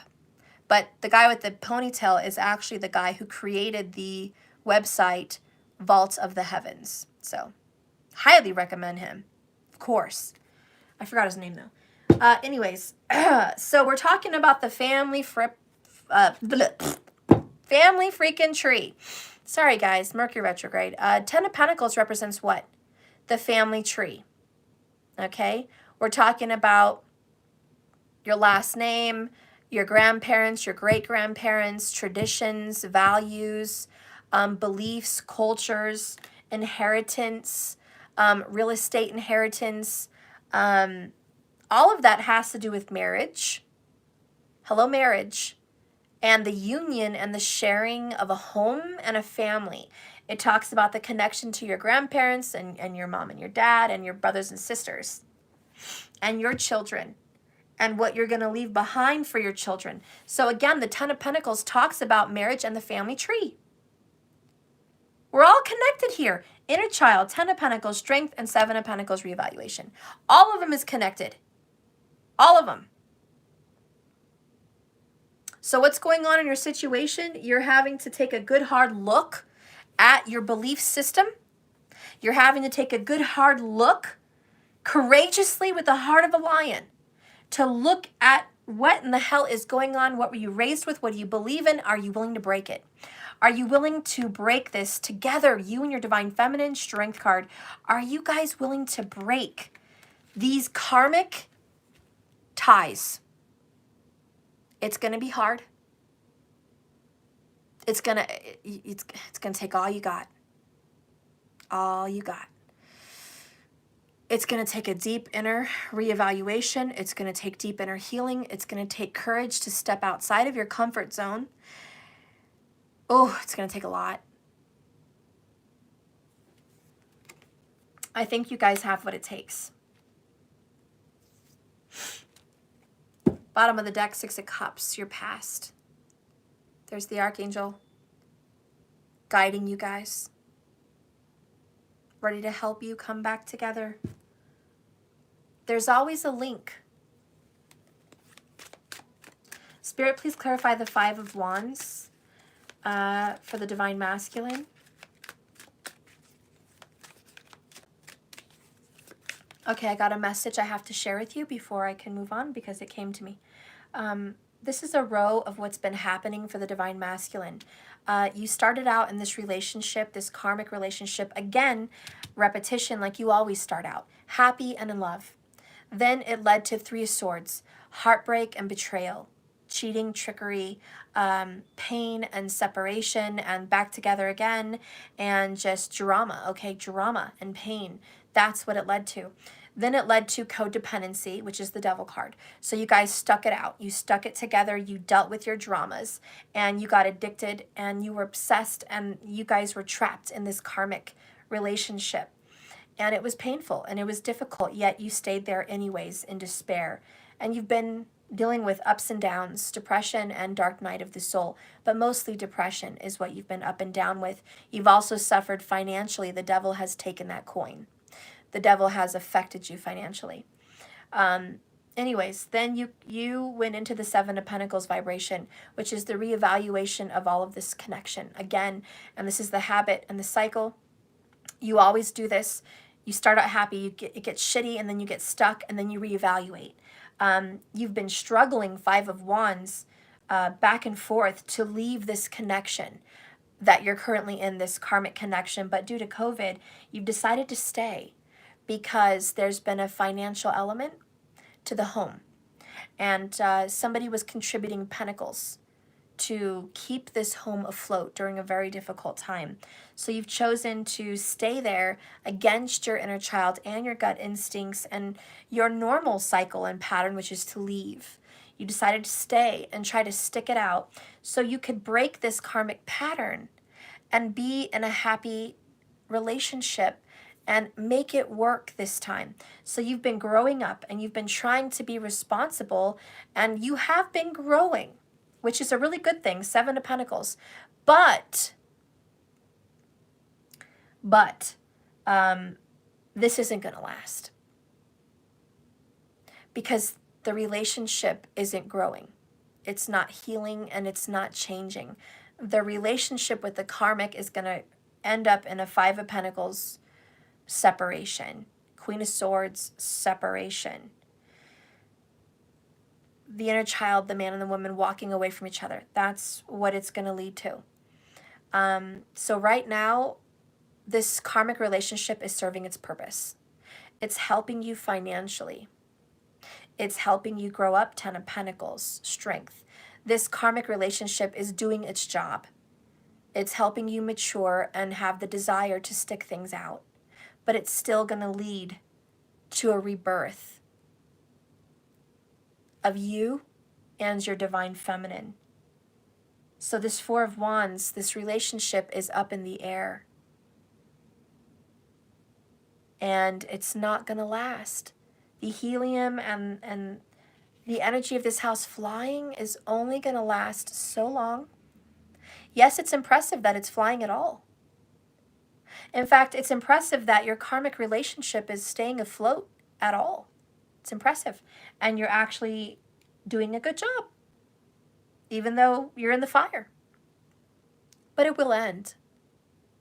So, anyways, that's the message that came in, okay? Spirit, clarify, please, the message I just said. Clarify the rebirth and the foundation and the commitment that is about to be destroyed by love and rebuilt by desire. Everything must change. Everything must evolve, even love. If love can't evolve, it's not alive. And the element of the divines is it can go through fire, earth, air, and water and still exist. The truth with karmics is it can't transfer. It stays stuck. Usually through air or earth, it gets stuck in the middle. It doesn't transmute or transform. Okay, Spirit, please clarify. Your emotions are about to pop out, baby. Pop out. Yes, yes, yes. I'm loving it. I'm loving it. This is beautiful. Masculine, the rebirth that you're about to go into is your bottled up emotions about your Queen of Cups. And we've been talking about her since the beginning. The Moon, 10 of Cups. I really think this feminine is a Cancer, Gemini person. It's all here in the cards. Or it could be a man even. But this is the truth. It's all about the element. And like I said from the beginning of this reading, it can be a Venus. It could be a moon. Okay? But this element is going to be transformed, reborn. Your emotions are going to come out like look at that cup. It goes from being bottled up with a storm inside, all your emotions dying to come out, just storming inside of this jar, to overflowing like this cup. Just absolutely beautifully overflowing your love, your heart, your emotions, so full of love, it's just going to burst. Burst. And you're going to fall in love. Absolutely. With the Queen of Cups, male or female. But the love is overwhelming. That is what's going to be reborn, your bottled emotions. Oh, God damn. God, I just can't change it.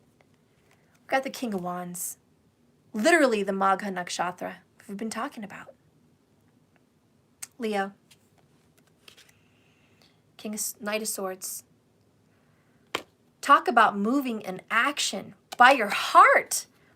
Your heart is going to move you. Your heart is going to lead you. Your heart is reborn. That's what it means.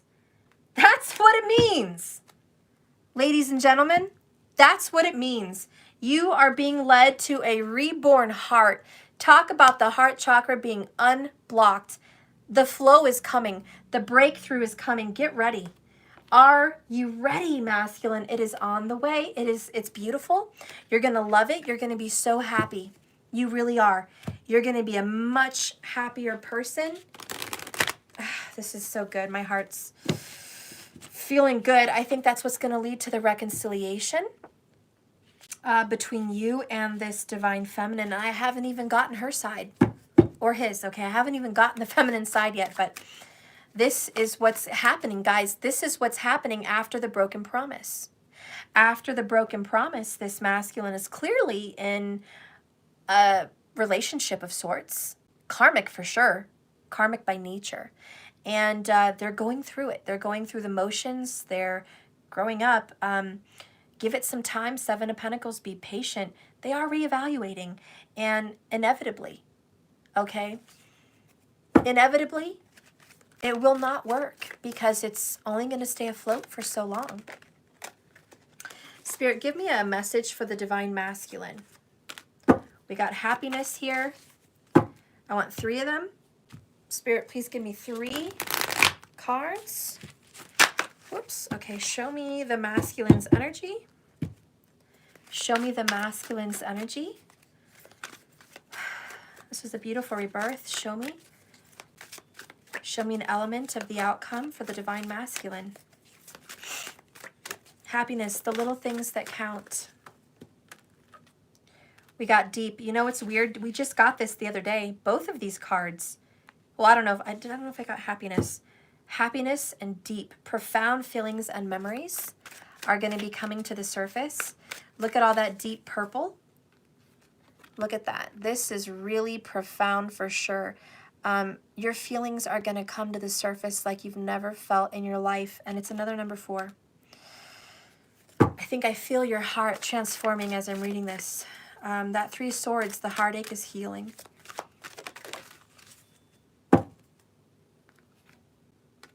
Simplicity. It's easier than you think. I love it. The number 42. And this number's been popping up a lot lately. I think the number 42 means a lot to someone. I don't know. Guys, masculine, you're going to be happier than you've ever been. It's easier than you think to feel so deeply.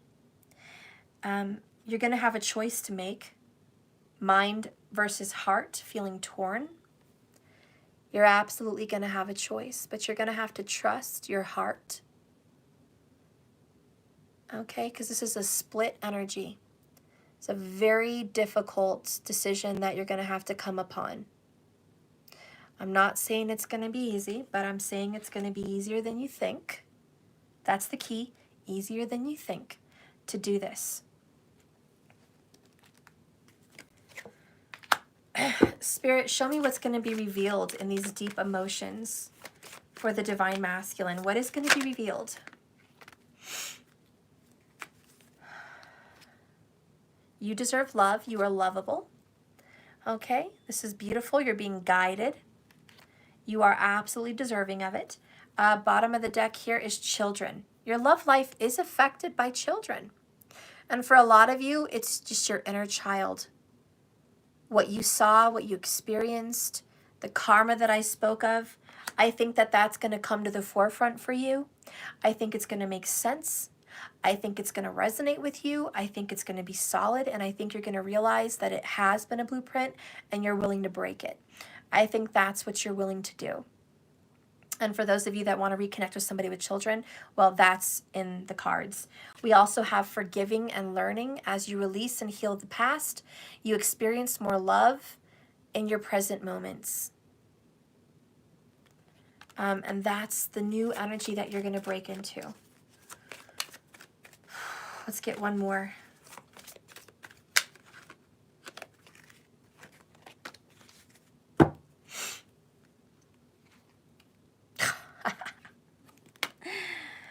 is ridiculous. Let your friends and family help you.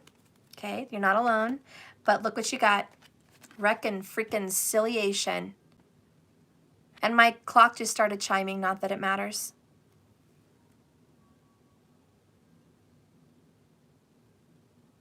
Someone from your past is returning to your life.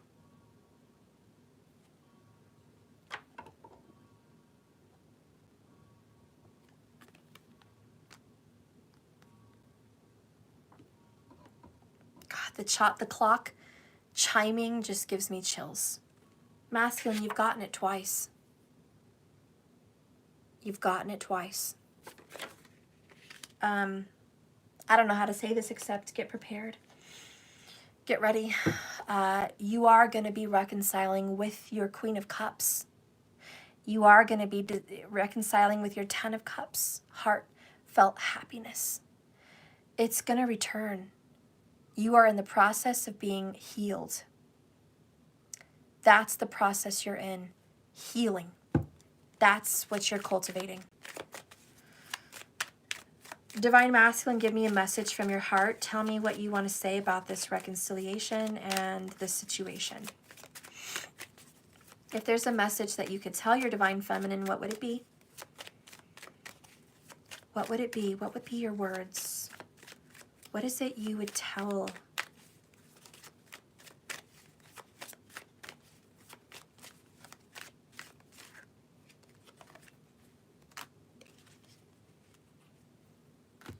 Wow. I quit. You're giving in. Candle magic, tarot, palmistry, divine feminine power, esoteric knowledge, wisdom, intuitive gifts. You've been fighting this truth. Everything I've been reading today. You've been fighting this knowledge. Thoth, all this esoteric wisdom. You've been fighting it. You didn't want to listen to the psychics. You didn't want to hear the mediums out. You didn't want to hear tarot card readings. You didn't want to hear any metaphysical information. It wasn't real for you. But you quit fighting it. You're going to give in to this truth that you know, because you know how you know? Your crown is opening. You're resonating with this. You're being open-minded. Your heart is opening. Your chakras are trying to open during this reading. You are literally unlocking them. You're trying your best to open these. You're feeling it, and there's no denying it. There's just no denying that this is true. And so you're like, wow, I can see. I can finally see. Or at least you're starting to see. Spiritual wisdom and intuitive gifts. That's what's seen in the magic.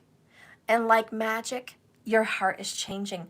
Bottom of the deck, ironically, is broke free.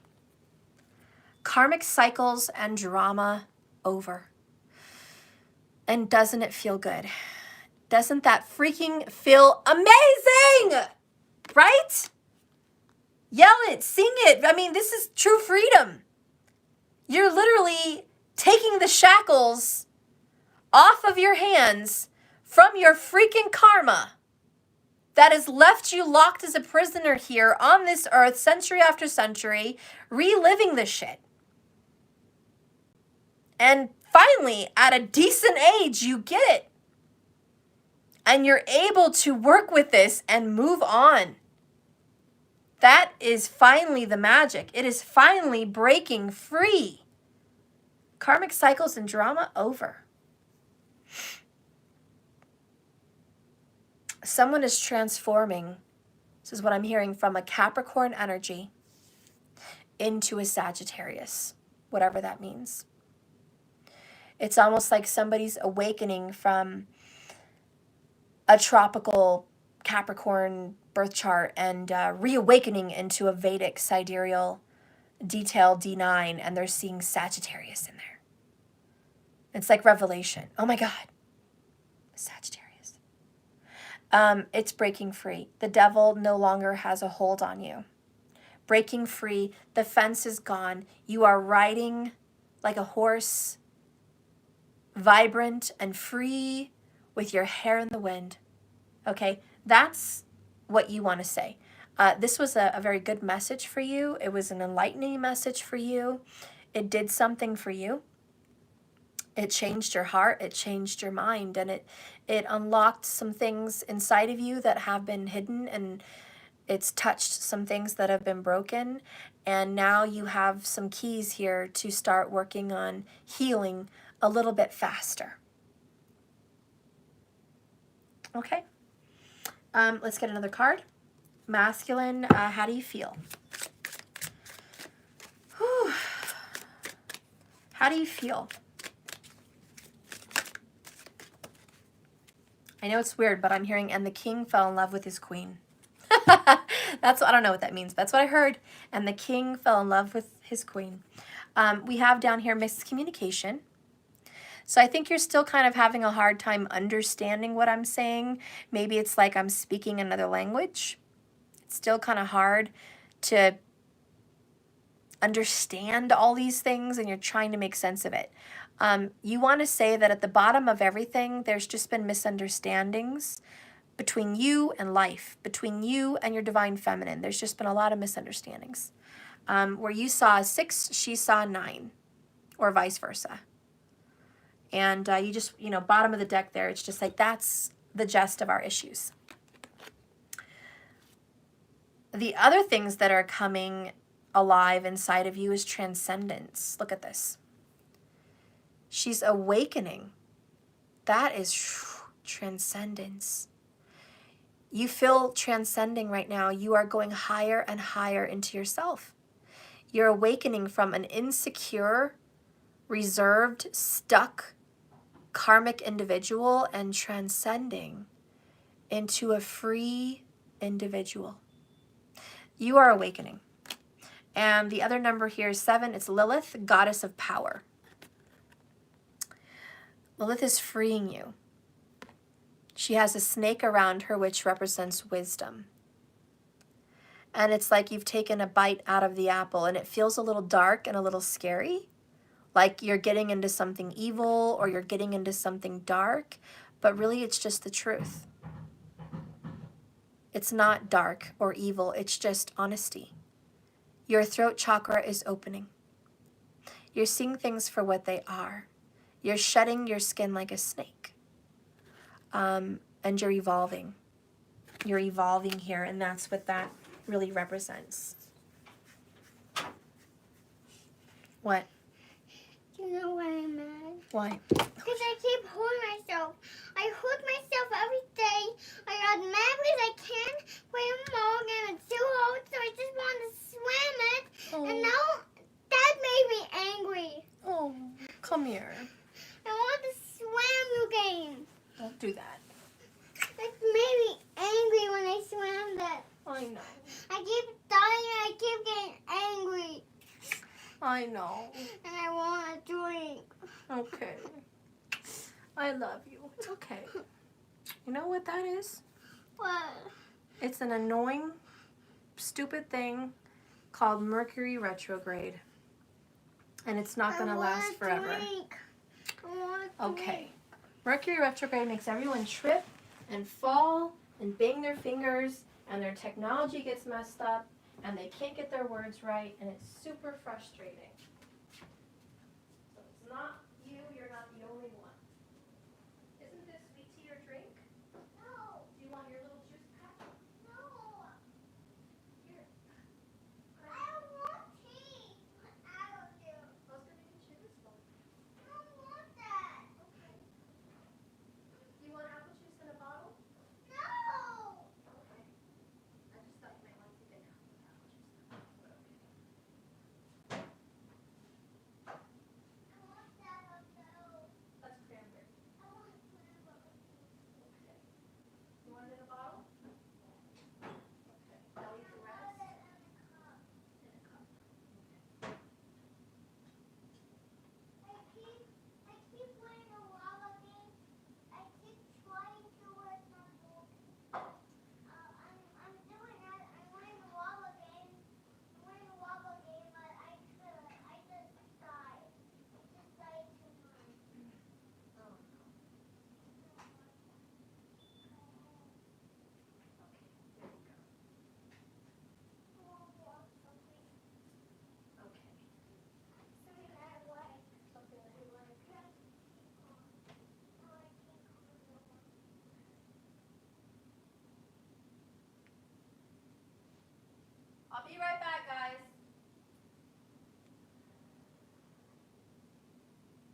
dressed so we can go to the park when I'm done?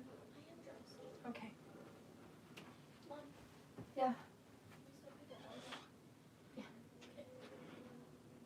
Yeah. Okay, guys. Sorry about that.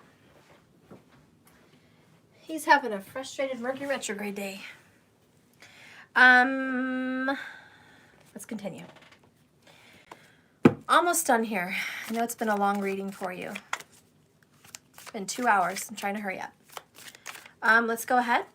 Spirit, give me another message here for the Divine Masculine. Give me another message for the Divine Masculine. Let's get, let's go ahead and get 4 cards. Oops.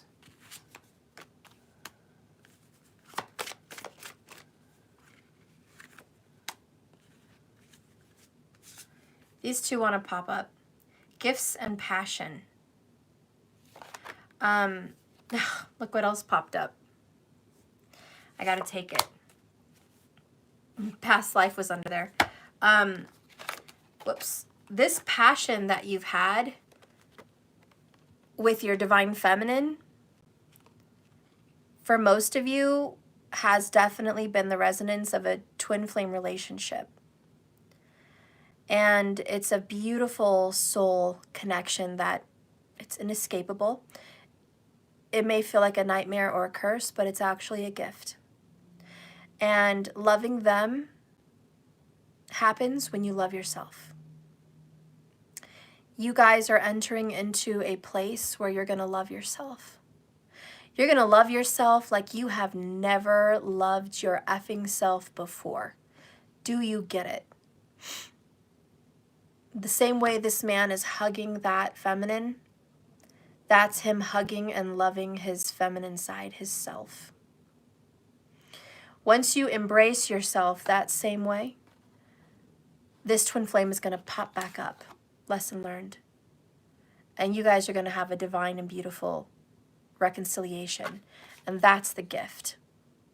So you're about to receive a gift of love like you've never had before. So I'm going to leave those up there. Let's get the other ones. Wow! Talk about twin flame and soulmate had to pop up in this reading. See, I've been telling you guys, whether it's a twin flame or soulmate, it's kind of the same story today. And yep, there it is. Boom. Twin flame and soulmate. Soulmate is family. Soul family. You guys have babies. These look like little sperm, if you ask me. You guys might share children. Children did come up. Okay? If not, that's okay. You don't have to share children just to be soul family. But this is a message for you, masculine, that you and your Divine Feminine are soul family. And there is a deep connection through the DNA and through the blood that ties you guys together. Okay? There is this past life, this beautiful connection. The other cards that we have are, wow, young female and friendship. This is Page of Cups and friendship. You guys are best friends. You communicate like best friends. Do you know that? Do you understand that you guys have an open heart to each other like two teenage girls being best friends? Not saying that you are. What I'm also hearing is an old 50s song, because you know I get clairaudient messages a lot, but it's a teenager in love. I don't even know the whole words. I know it's a 50s song, but a teenager in love, that's kind of the feeling that I get with you guys. So I don't know. I don't even know the words, but I'm hearing that. Yeah, and it's a really fun, upbeat song. And it's just this feeling of goofiness and silliness and happiness and just, man, I feel really great. And you know where that comes from? The passion, it all comes from the Leo. Okay, this whole teenager in love is a Leo Cancerian vibe. Whoops. And that's the whole teenager in love. There could even be a Venus-Cancer connection here. A Venus, Leo, Venus-Cancer connection. Maybe somebody has a Venus in Leo and somebody has a Venus in Cancer. Could be. I also felt that Venus in the other areas that I mentioned, the other signs that came out was Virgo. So anyways, this is your message, okay? Breathe and just chill. I know it's a lot to take in. There's a lot of cards on this table, and wow, holy freaking wow, this is a struggle. This is a lot. Again, this is what you've learned today. There's been a lot of new information for you. You've really been taking a turn on learning your path. Okay, this is all part of it. It's interesting to say the least, and it's certainly been a struggle. You guys are doing really good. Keep up the good work. I know there's some tough choices that lie ahead of you, but I have every faith that you're going to make the good, right decisions because you know better. Let's go ahead and get some oracle out for you. Let's get the whispers of love. Give me a divine oracle for this lovely divine masculine, please. Give me a lovely oracle for the DM.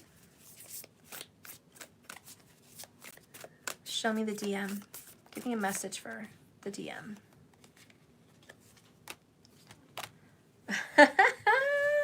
Guys, you can't make it up. We've been talking about the foundation and the roots. And it says here, consider your foundation. You are being asked to look at how committed you are to love. Again, it's just that looking inside your inner child, looking at how you were raised, what you saw, what's in your DNA, what's sitting there in your karma, how you look at love, how you look at commitments. That is being asked and put into the limelight. It's being asked for you to look at it. Consider your foundation, okay? Because that lays out the track for all your love, all your relationships, and certainly your feminine. So just consider that and think about reworking it. Okay, just like those 4 cups, 4 of wands, the foundation, right? The next cards you got, and we've been talking about the throat and honesty and taking the mask off. Honesty is essential. To be a loving person, divine masculine, it is so important that you speak truthfully and in a loving manner. So that's your task. Because you've been very Queen of Swords. You've been very difficult to take. You've been a hard pill to swallow. In fact, masculine, I have to say, you're kind of hard to love. You've been a hard man or a hard woman to love. You've been difficult. Your road of love has been trials and tribulations for those that have chosen to walk the path of love with you. It hasn't been easy. So you're going to have to be more eloquent. You're going to have to learn to speak in a more loving, kind, thoughtful manner. And you're going to also have to learn to be honest with yourself about how you really feel. So this bottled up emotions, Queen of Cups, it's time for you to start listening to that heart of yours. It's time for you to go ahead and let those feelings flow. I know that's coming up. Rebirth. Just get ready. Let's get some more oracles. Let's get a southern oracle for you. Let's get a message from your southern side.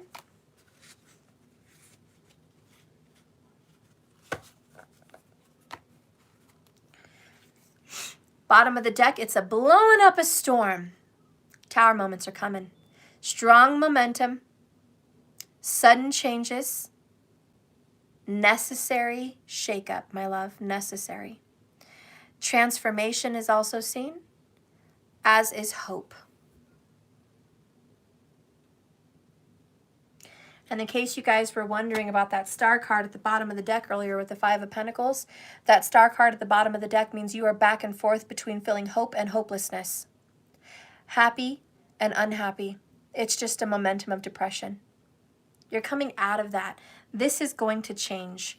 The card that came up for you also is 21, catching lightning bugs. It's happiness, everyday magic, and you had magic twice for you. Childhood, again, can't deny it. Childhood comes up again. Simple pleasures, wonder, and a secret wish. Okay, so these are all popping up again for you, masculine. It's all there. So let these inner children come out of your hearts today, guys. Just let them burst out with love. We all have an inner child. I know we like to not listen to them, and they're illogical, and they're not experienced and they need to move out of the way. That's how we see them, but that's not the truth. Our inner children are actually spiritually intelligent. They know about forgiveness and love and freedom and joy and expression and honesty. And believe it or not, our inner children can teach us a hell of a lot. A hell of a lot. So let them come out and play. Show me the hidden truth with the secret wish. Whew, who's ready to hear the secret wish? Masculine, what is your secret wish? What is your secret wish? What is your secret? Got a little bit more. Well, I wish I could share my good news with you is one. The other one is I am not available. I hide behind material things, and sometimes I stay awake thinking about you. Your secret wish is that you are absolutely taken and that you are settled down, 10 of Pentacles with your feminine. And your secret wish is that that wish would come true. And sometimes you stay awake thinking about it. You do. You stay awake thinking about what that 10 of Cups would be like with your divine feminine. And your secret wish is, I wonder what that's like. I would like to have that. I would like to feel that kind of joy and happiness. And to be honest, guys, we've had a lot of family cards today. I think the secret wish of the masculine is, what would it have been like to have a family with my feminine? What kind of house would we have? What would our wedding rings look like? What would our kids look like? What would our decorating style be? Would we travel? What would we look like when we grow older? What kind of fun would we have? What would making love be? What would it feel like? You know, and so the masculine stays awake sometimes, secretly thinking about what could it have been like and what could it be like. Those are the secret fantasies and wishes. Let's get some more information on that. Give me a little bit more about your secret wish, a little detail.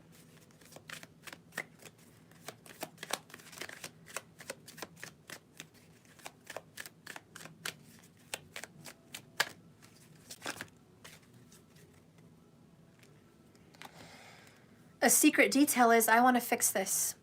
That is my secret, big secret, masculine. Just how? I'm feeling scared and I am confused. Your secret wish is you do wish this was fixed right now, today. That you and your feminine were on good terms, that you were talking, that there was no karmic, like, drama. You want to fix all of this. How?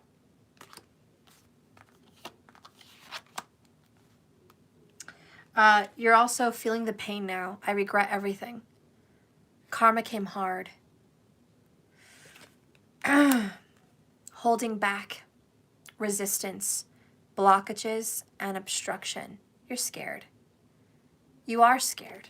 There's a lot of things inside of you karmically that make you scared, just like the rats and how they were scared of the cherry blossoms. You are inherently scared of what that really is. And I know you shouldn't be, and it shouldn't be a thing, and you wonder, why is it a thing? That's absurd. Of course I'm not scared of this.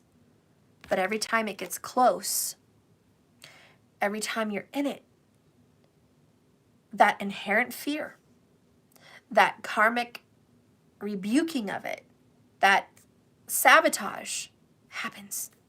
Just happens. And it feels, again, like it's out of your control. So there is this resistance to that feeling. Anybody would resist what feels like harm or terror or pain. Anybody naturally resists. And it doesn't matter how fragrant the cherry blossoms smell, how beautiful they are. It doesn't matter what good they come. You may be attracted to it. You may even really want it. But as soon as you get close enough to it, you run. Not literally, but figuratively. The energy of the runner and the chaser, you know, that's what I mean. So whenever you get like that, there's a running. There's just a response that happens. And it's just like, it's repetitive. We've been through that. We don't have to go through it again. Let's get some advice from the animals.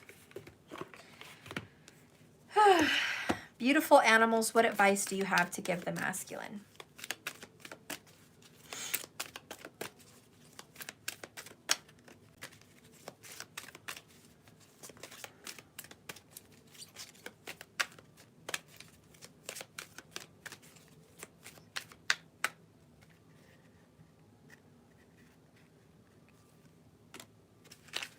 Wow, the bat. Bottom of the deck is the monkey. Archangel Raphael, the fixed angel. The heart chakra green. Experience all that life has to offer. And again, look at that, a mother and a child. It's always about that inner child or the children, right? It's always. The monkey wants you to experience love. Bottom of the deck here, the monkey wants you to experience love and family. You need to experience love and the love of family. I don't think you've really experienced it. I know I bring up my uncle every now and then in readings, but he has kids and they love each other. They buy each other a lot of expensive gifts on Christmas. They're there for each other if one's in the hospital. They're there at every game, every sporting event, every grandkids event, every birthday, every milestone and celebration. They're there. They give attention. They call each other like every day. On the outside, you would think that they're full of love and they understand love, but they don't. Because the truth is, when shit gets hard, they push each other away. When one of them gets hurt, they abuse the other emotionally, by emotional blackmail, or they'll cuss each other out very badly. They even, if they are angry enough, will miss a birthday or Christmas. If my uncle needed a place to stay, it's been said he can't stay there. If he gets older, he'll probably need a nursing home, not their home. So there's this love, but not love. I can't say they don't have any love for each other, but I can say it's not the kind of love that I'm talking about here today. So it's sad because some people experience love on that level where there's good times, but when the bad times are there, they're really bad.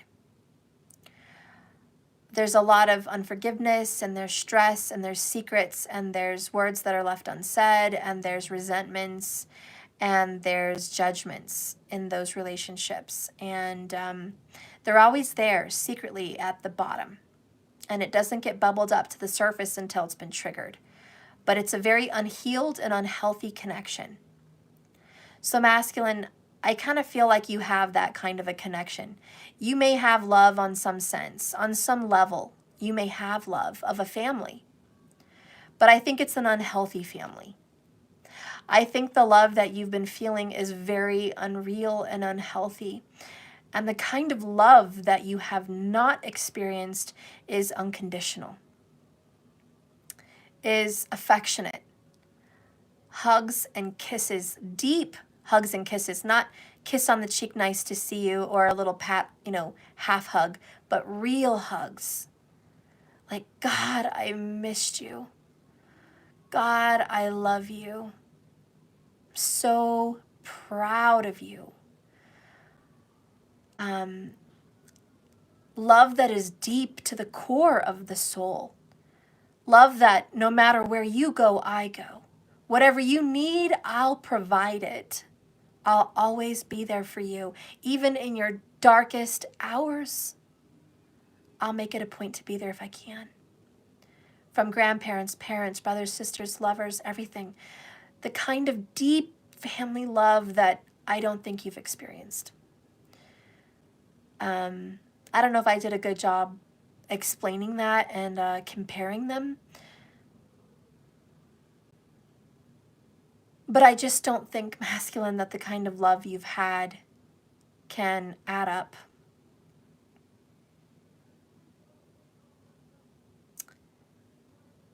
I just don't think it can add up to the real kind of love that I'm talking about.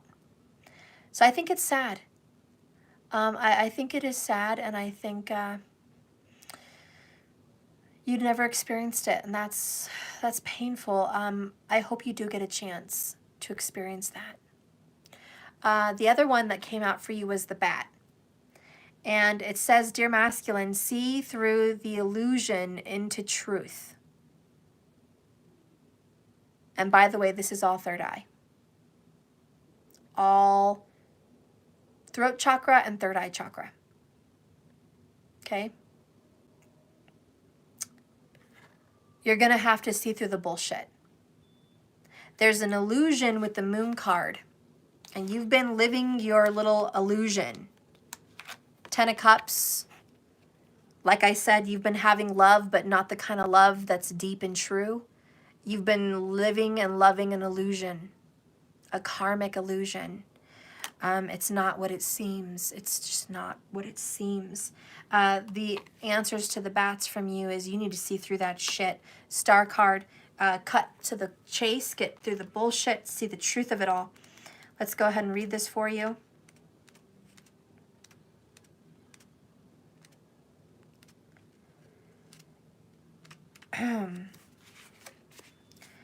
Bats originate from another universe and step down through Sirius, where they hone their knowledge about sonics and echolocation to fit it with the atmospheric and energy of the earth. Archangel Michael steps in with this card to help develop their throat chakras, to use these skills to navigate and demonstrate how to do things differently through their advanced throat chakras. They link us into the planet Mercury, and it is ascended aspect, telepathy, the broadcasting station of our universe.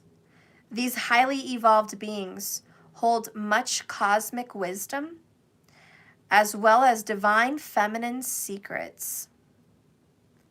Very high priestess, and their sole mission is to disseminate it on Earth. They remind us that it is possible for mammals to fly. They are also learning and teaching about sharing responsibility within a community and birthing and caring for babies. Wow. Birthing and caring for babies. I think that stood out for me. I think part of your masculine energy is about having children and raising them. Part of your karma is attached to that, and you need to see the truth of that. This is helping to develop their heart centers in their quest to become fully fifth dimensional. Bats are highly sensitive to their surroundings, and they work very closely with Archangel Dorkina. The guidance of this card is choosing to open your heart, and it is a choice, and pour love into caring for and nurturing those close to you. When you raise to the frequency of your heart center, it enables your throat chakra to expand as well. So focus on communicating with love and integrity, not like the Queen of Swords. Then ask Archangel Michael to help you develop telepathy and your other psychic abilities. Tune in to the bats to download your highest potential and perhaps even the spiritual technology of the future. Masculine, your guidance is to look at the world with fresh eyes, perceive everything with wisdom, listen to your intuition, and discover the reasons beyond the obvious. Expand your life, and remember there is always a new way to do things. So family, family, family, family. I mean, the animals can't even escape family. Family is, again, your illusion of what family is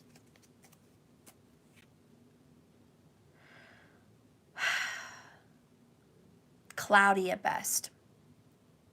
You literally have like 6 family cards. There's definitely some lineage and some root issues. My clear advice as a tarot card reader today, the chakras that are going to need the most clearing are the roots starting first, the heart also right after, the throat chakra immediately after the heart. I think the throat will be automatically done with the heart, to be honest, because I think once you start feeling and living your truth from your heart, your throat will automatically open up with truth. And then I think that you're already awakening with your crown and your third eye currently. But if you still feel that's blocked, I think that's next on the list. Ultimately, you need a full chakra cleansing, to be honest. I mean, the only thing you were missing from that was the sacral and the solar, and I'm sure that needs work as well. So just go ahead and work on clearing those, making some pathways, some flow. What message do you have for the masculine to look forward to?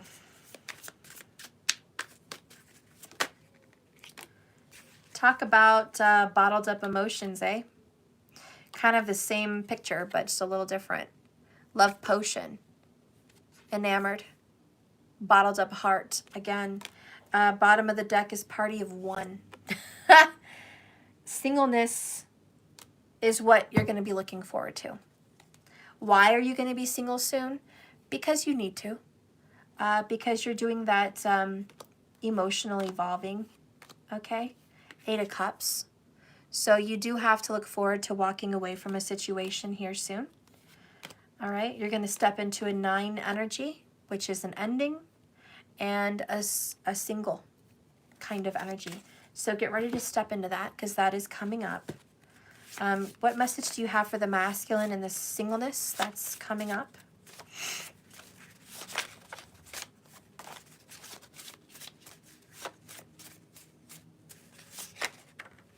Oh my God. Twin flames, you're my heart.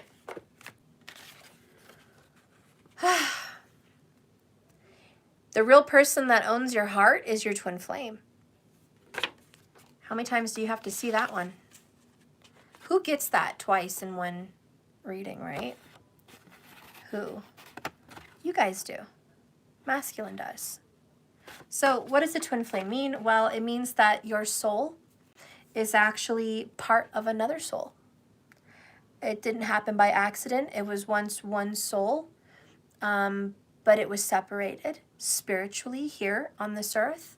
Not physically, not a physical twin, just a spiritual twin, where your beautiful soul had morphed into 2. And it did that to teach you to love yourself, to heal yourself, to see yourself in another's eyes. You needed to see yourself from somebody else's perspective, and you needed to love that person and in return love you, and vice versa. Love you and in turn love that person. There is an identical match for you, spiritually speaking. And you've already met that person. You've already met the twin flame. And I feel for this reading that there's going to be a union.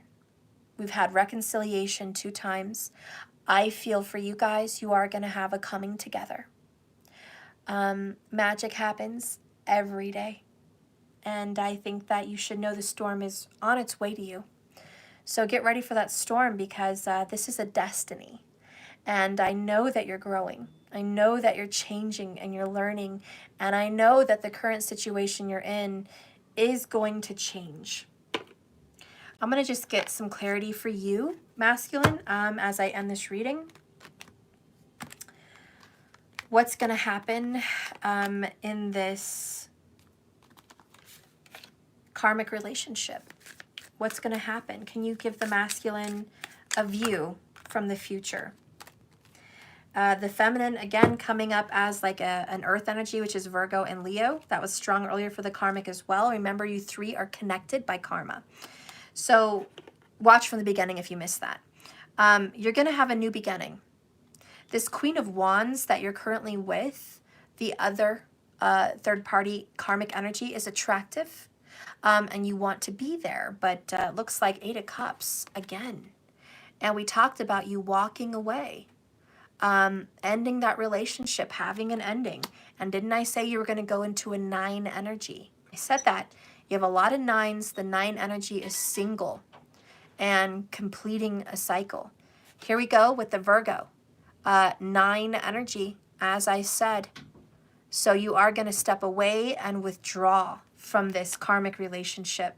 Again, the energies that are coming in for the karmic is Earth, very Virgo, Leo, very Queen of Wands, and Virgo, Hermit. That is what's coming along for the karmic, but I also think you twins are connected with those signs as well, and I've mentioned that earlier. So anyways, there is going to be a walking away that is soon to come. This is the ending of a relationship. And it says here, frankly, my dear, I don't give a damn. And there will be a walking away. There will be a breakup.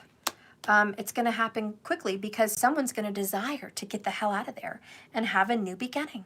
And the new beginning, as I said, party of 1. Hello. That right there, my friends, is a double confirmation. Party of 1. So what you have coming into your near future, masculine, is a withdrawal. You are most likely going to withdraw from the relationship. That's definitely in the cards. Yes. Okay. Okay, so I'm going to get a couple more cards here for what's going to be happening. What's this future look like in the karmic scenario?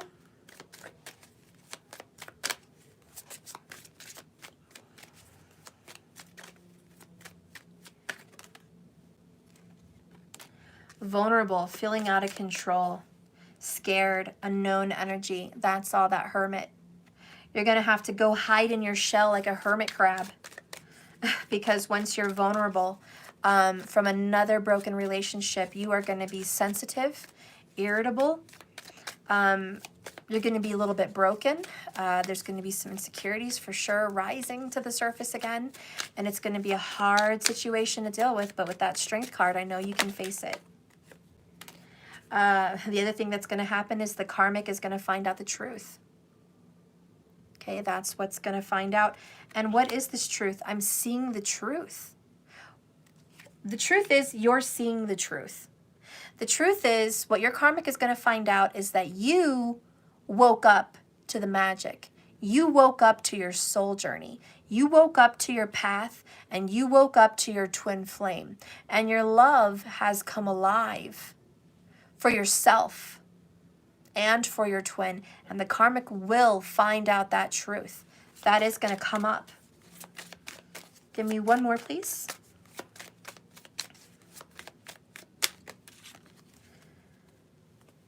This is just another third confirmation of the Hermit. The 9, the isolation, the being alone. Staying away from people, feeling alone, and going within. Okay, that's just another one. The other ones that came out is I'm so tired of this. Okay? You're so tired of this karmic cycle, this karmic relationship. This is why you're 8 of cupping it. You're done. Walking away. You or your karmic. I think it's you, to be honest, but could be either way. The other one crying so much over this. It's so overwhelming. You're going to cry. You're going to cry, cry, and cry some more. And that's why this was in your future as well.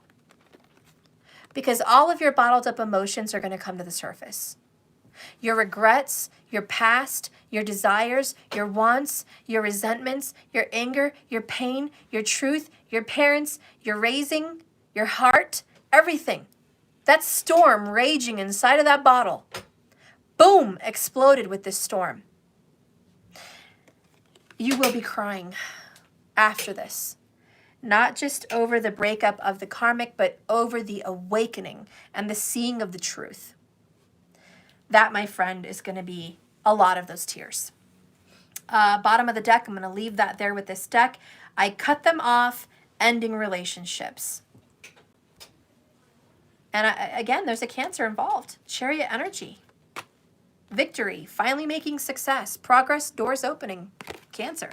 She's been there all along since the moon to the queen. So anyways, you are going to cut this karmic situation off, okay? That is in your future, and I hope you're ready for it. There will be isolation. You're already aware. I don't have to keep reiterating it. Show me the future for the Divine Masculine. Show me the future. Bottom of the deck, God of Transformation, Osiris. There you go, rising from the dead. Judgment energy, Pisces energy, Isis and Osiris. Hello. Isis did what to Osiris? She rose him from the dead. She busted her tail to get pieces of his body from all over the world to bring it back to life. She did that. There's going to be a new beginning. Divine Masculine, you are going to transform. That is your future. And my neck is really hurting right now. We have Sekhmet, Goddess of Rage. Leo vibration. I love it. I love the freaking Leo. That's the connection to this whole karmic adventure. Yes, there's going to be rage in your future. You know what I'm hearing? If there's a Leo karmic, ooh, which I know there is, she's going to be pissed. Rage. She's going to see fire. She's going to see blood. You're very fearful, scared, terrified, scared of the goddess of rage, scared of what this person could do. There's some fear associated here. Should you be scared of this breakup, of this karmic situation where she's going to be full of rage, or he? I think you're scared of it. I think you're scared of following your heart, doing what you want to do, and pissing off this person. What is the advice on that scenario? Because I think you want that advice. What should you do with this goddess of rage? Wow, talk about Leo again. Damn, I'm good. Courage, solar plexus chakra, Leo energy again. What is this? What the hell is this? We talked about this with the reevaluation. I said it's not going to be easy, but I know you can do it. You have to muster up some strength and get some courage. You and your twin, your divine feminine. You need strength and courage. What is the advice to deal with this goddess of rage? This Queen of Wands karmic that you are clearly? Like I said, I think it's you. Where the hell? There it is. I cut them off. Hello. This is in your future. I'm just reading the cards. Okay? I am just reading the cards. All right? The advice for you is to get some balls, some courage. Find the inner strength to face your fear with confidence. I can't even believe it. Face your, look at this, fear. That's how you feel about dealing with her or him, this karmic. And literally the advice is you're going to have to face your fear with confidence. Hello, strength card. Let's just read it and be done. Obviously, I've kept you all here. This is it.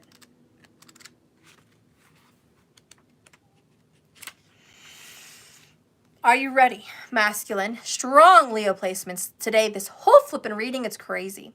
Cancer, Virgo, Leo, and Libra a little bit, I mentioned. Gemini also.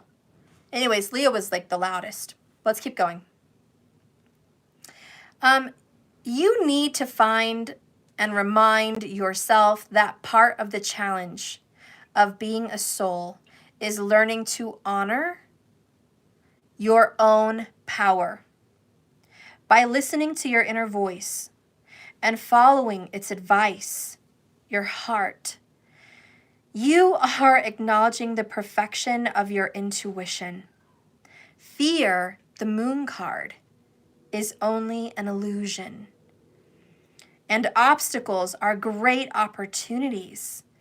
Hello, devil card, for you to demonstrate that coming from a place of love, the water source, the destruction, will conquer all of fear's disguises, meaning love destroys fear.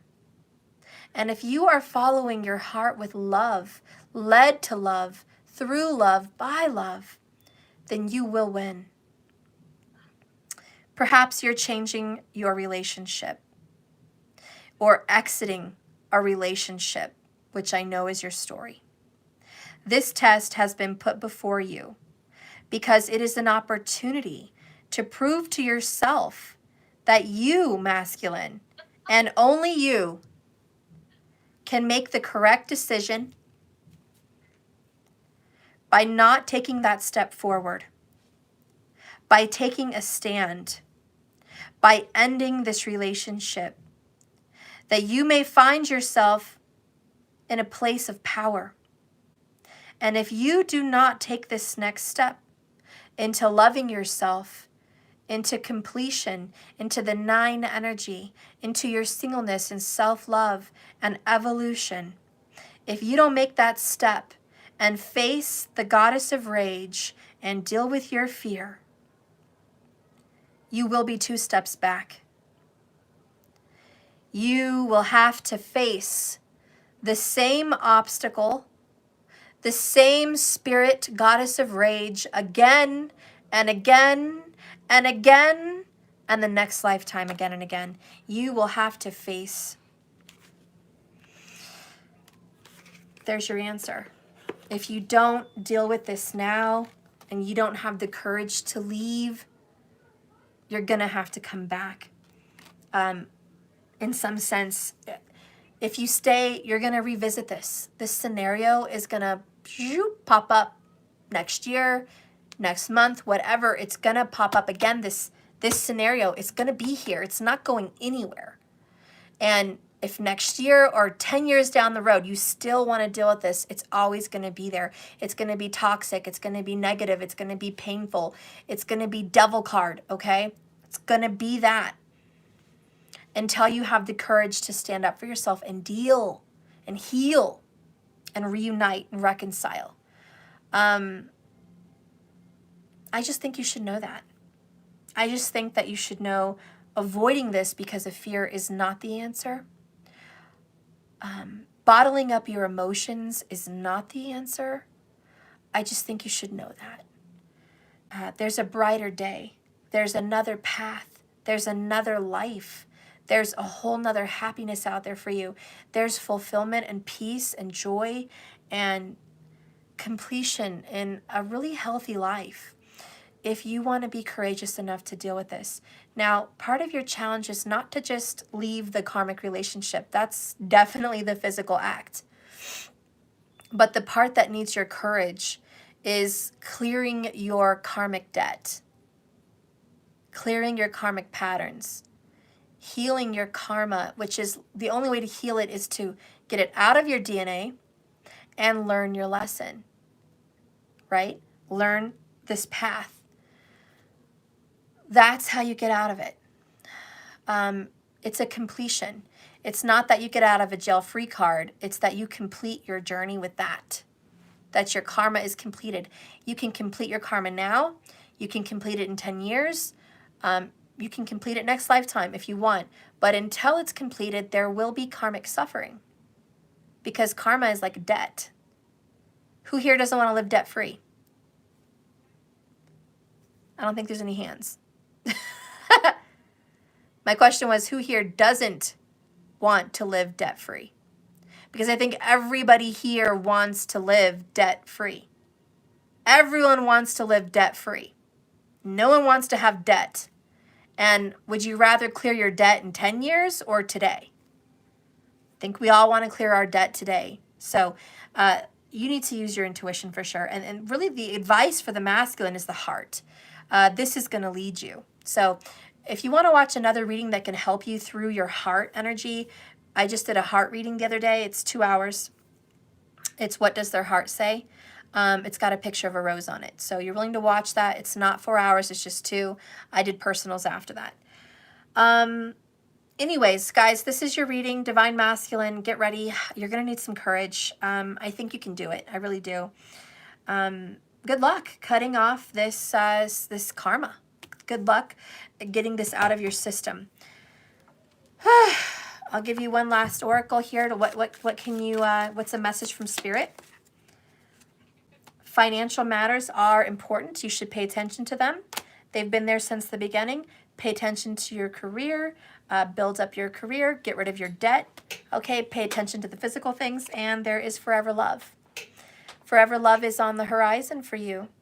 Be open to it. Somebody loves you unconditionally. We all know it's the twin flame. We all know it's the divine feminine. Okay, and after the divine feminine is the divine masculine. Look at that. Perfect pair, twin flame energies. Look at this. Going with the flow means saying I'm sorry. Saying you apologize. You can say sorry and move on from there. Healing and fixing family issues. Because family is a problem. Needs to be dealt with. Okay? So, let's get some new directions here.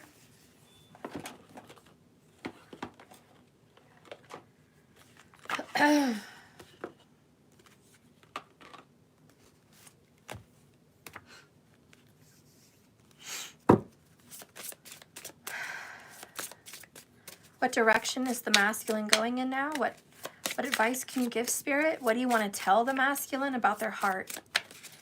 Tell the masculine a message, please, about their heart. Endurance. The clock is ticking. Meditation is needed. Skull cap. Masculine, if you haven't jumped into meditation practices, now's the time. Now is so important for you to start meditating.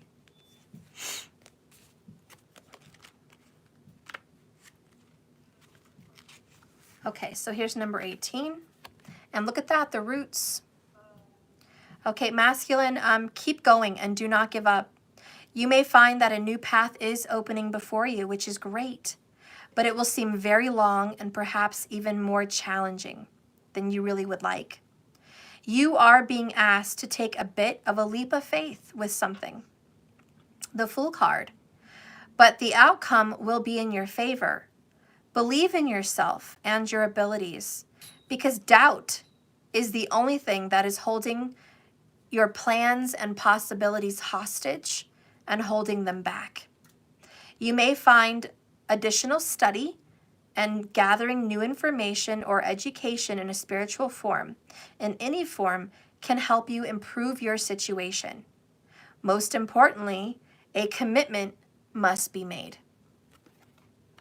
I think you're going to start committing to yourself, committing to a meditation practice, getting information that I've discussed today on this reading about heart meditation, chakra clearing, energy alignment, DNA and ancestry, karmic baggage. Those kinds of things are maybe some things you might want to gather some more information about and learn more about so you can clear them and maybe find the right people to help you. So maybe that's some of the information that you can start looking into. Maybe also learning about twin flames. I give you a warning and a caution. Twin flames is about as popular as the word love. I can't talk again. The word love. People use it all the time and they abuse it all the time. Finding real love is a rare thing. When you're looking for twin flame information, you're going to get led and misled on bad paths. I guess some of the warning signs I could tell you right now is 1, you do not have more than one twin flame. If anyone tells you different, they're full of crap. Don't walk away, run away from that energy. 2, twin flames is not something everybody has. Everybody does not have a twin flame out there. Somebody misconstrued the word soulmate and wanted to throw in the word twin flame and make it equal and the same, and it is not. So run, again, from the person that thinks everyone has a twin flame. That is another falsity, another lie, another lost individual on a very lost path, leading others on a lost path with them. So adhere to those words. Watch out for those kinds of misleading informations, okay?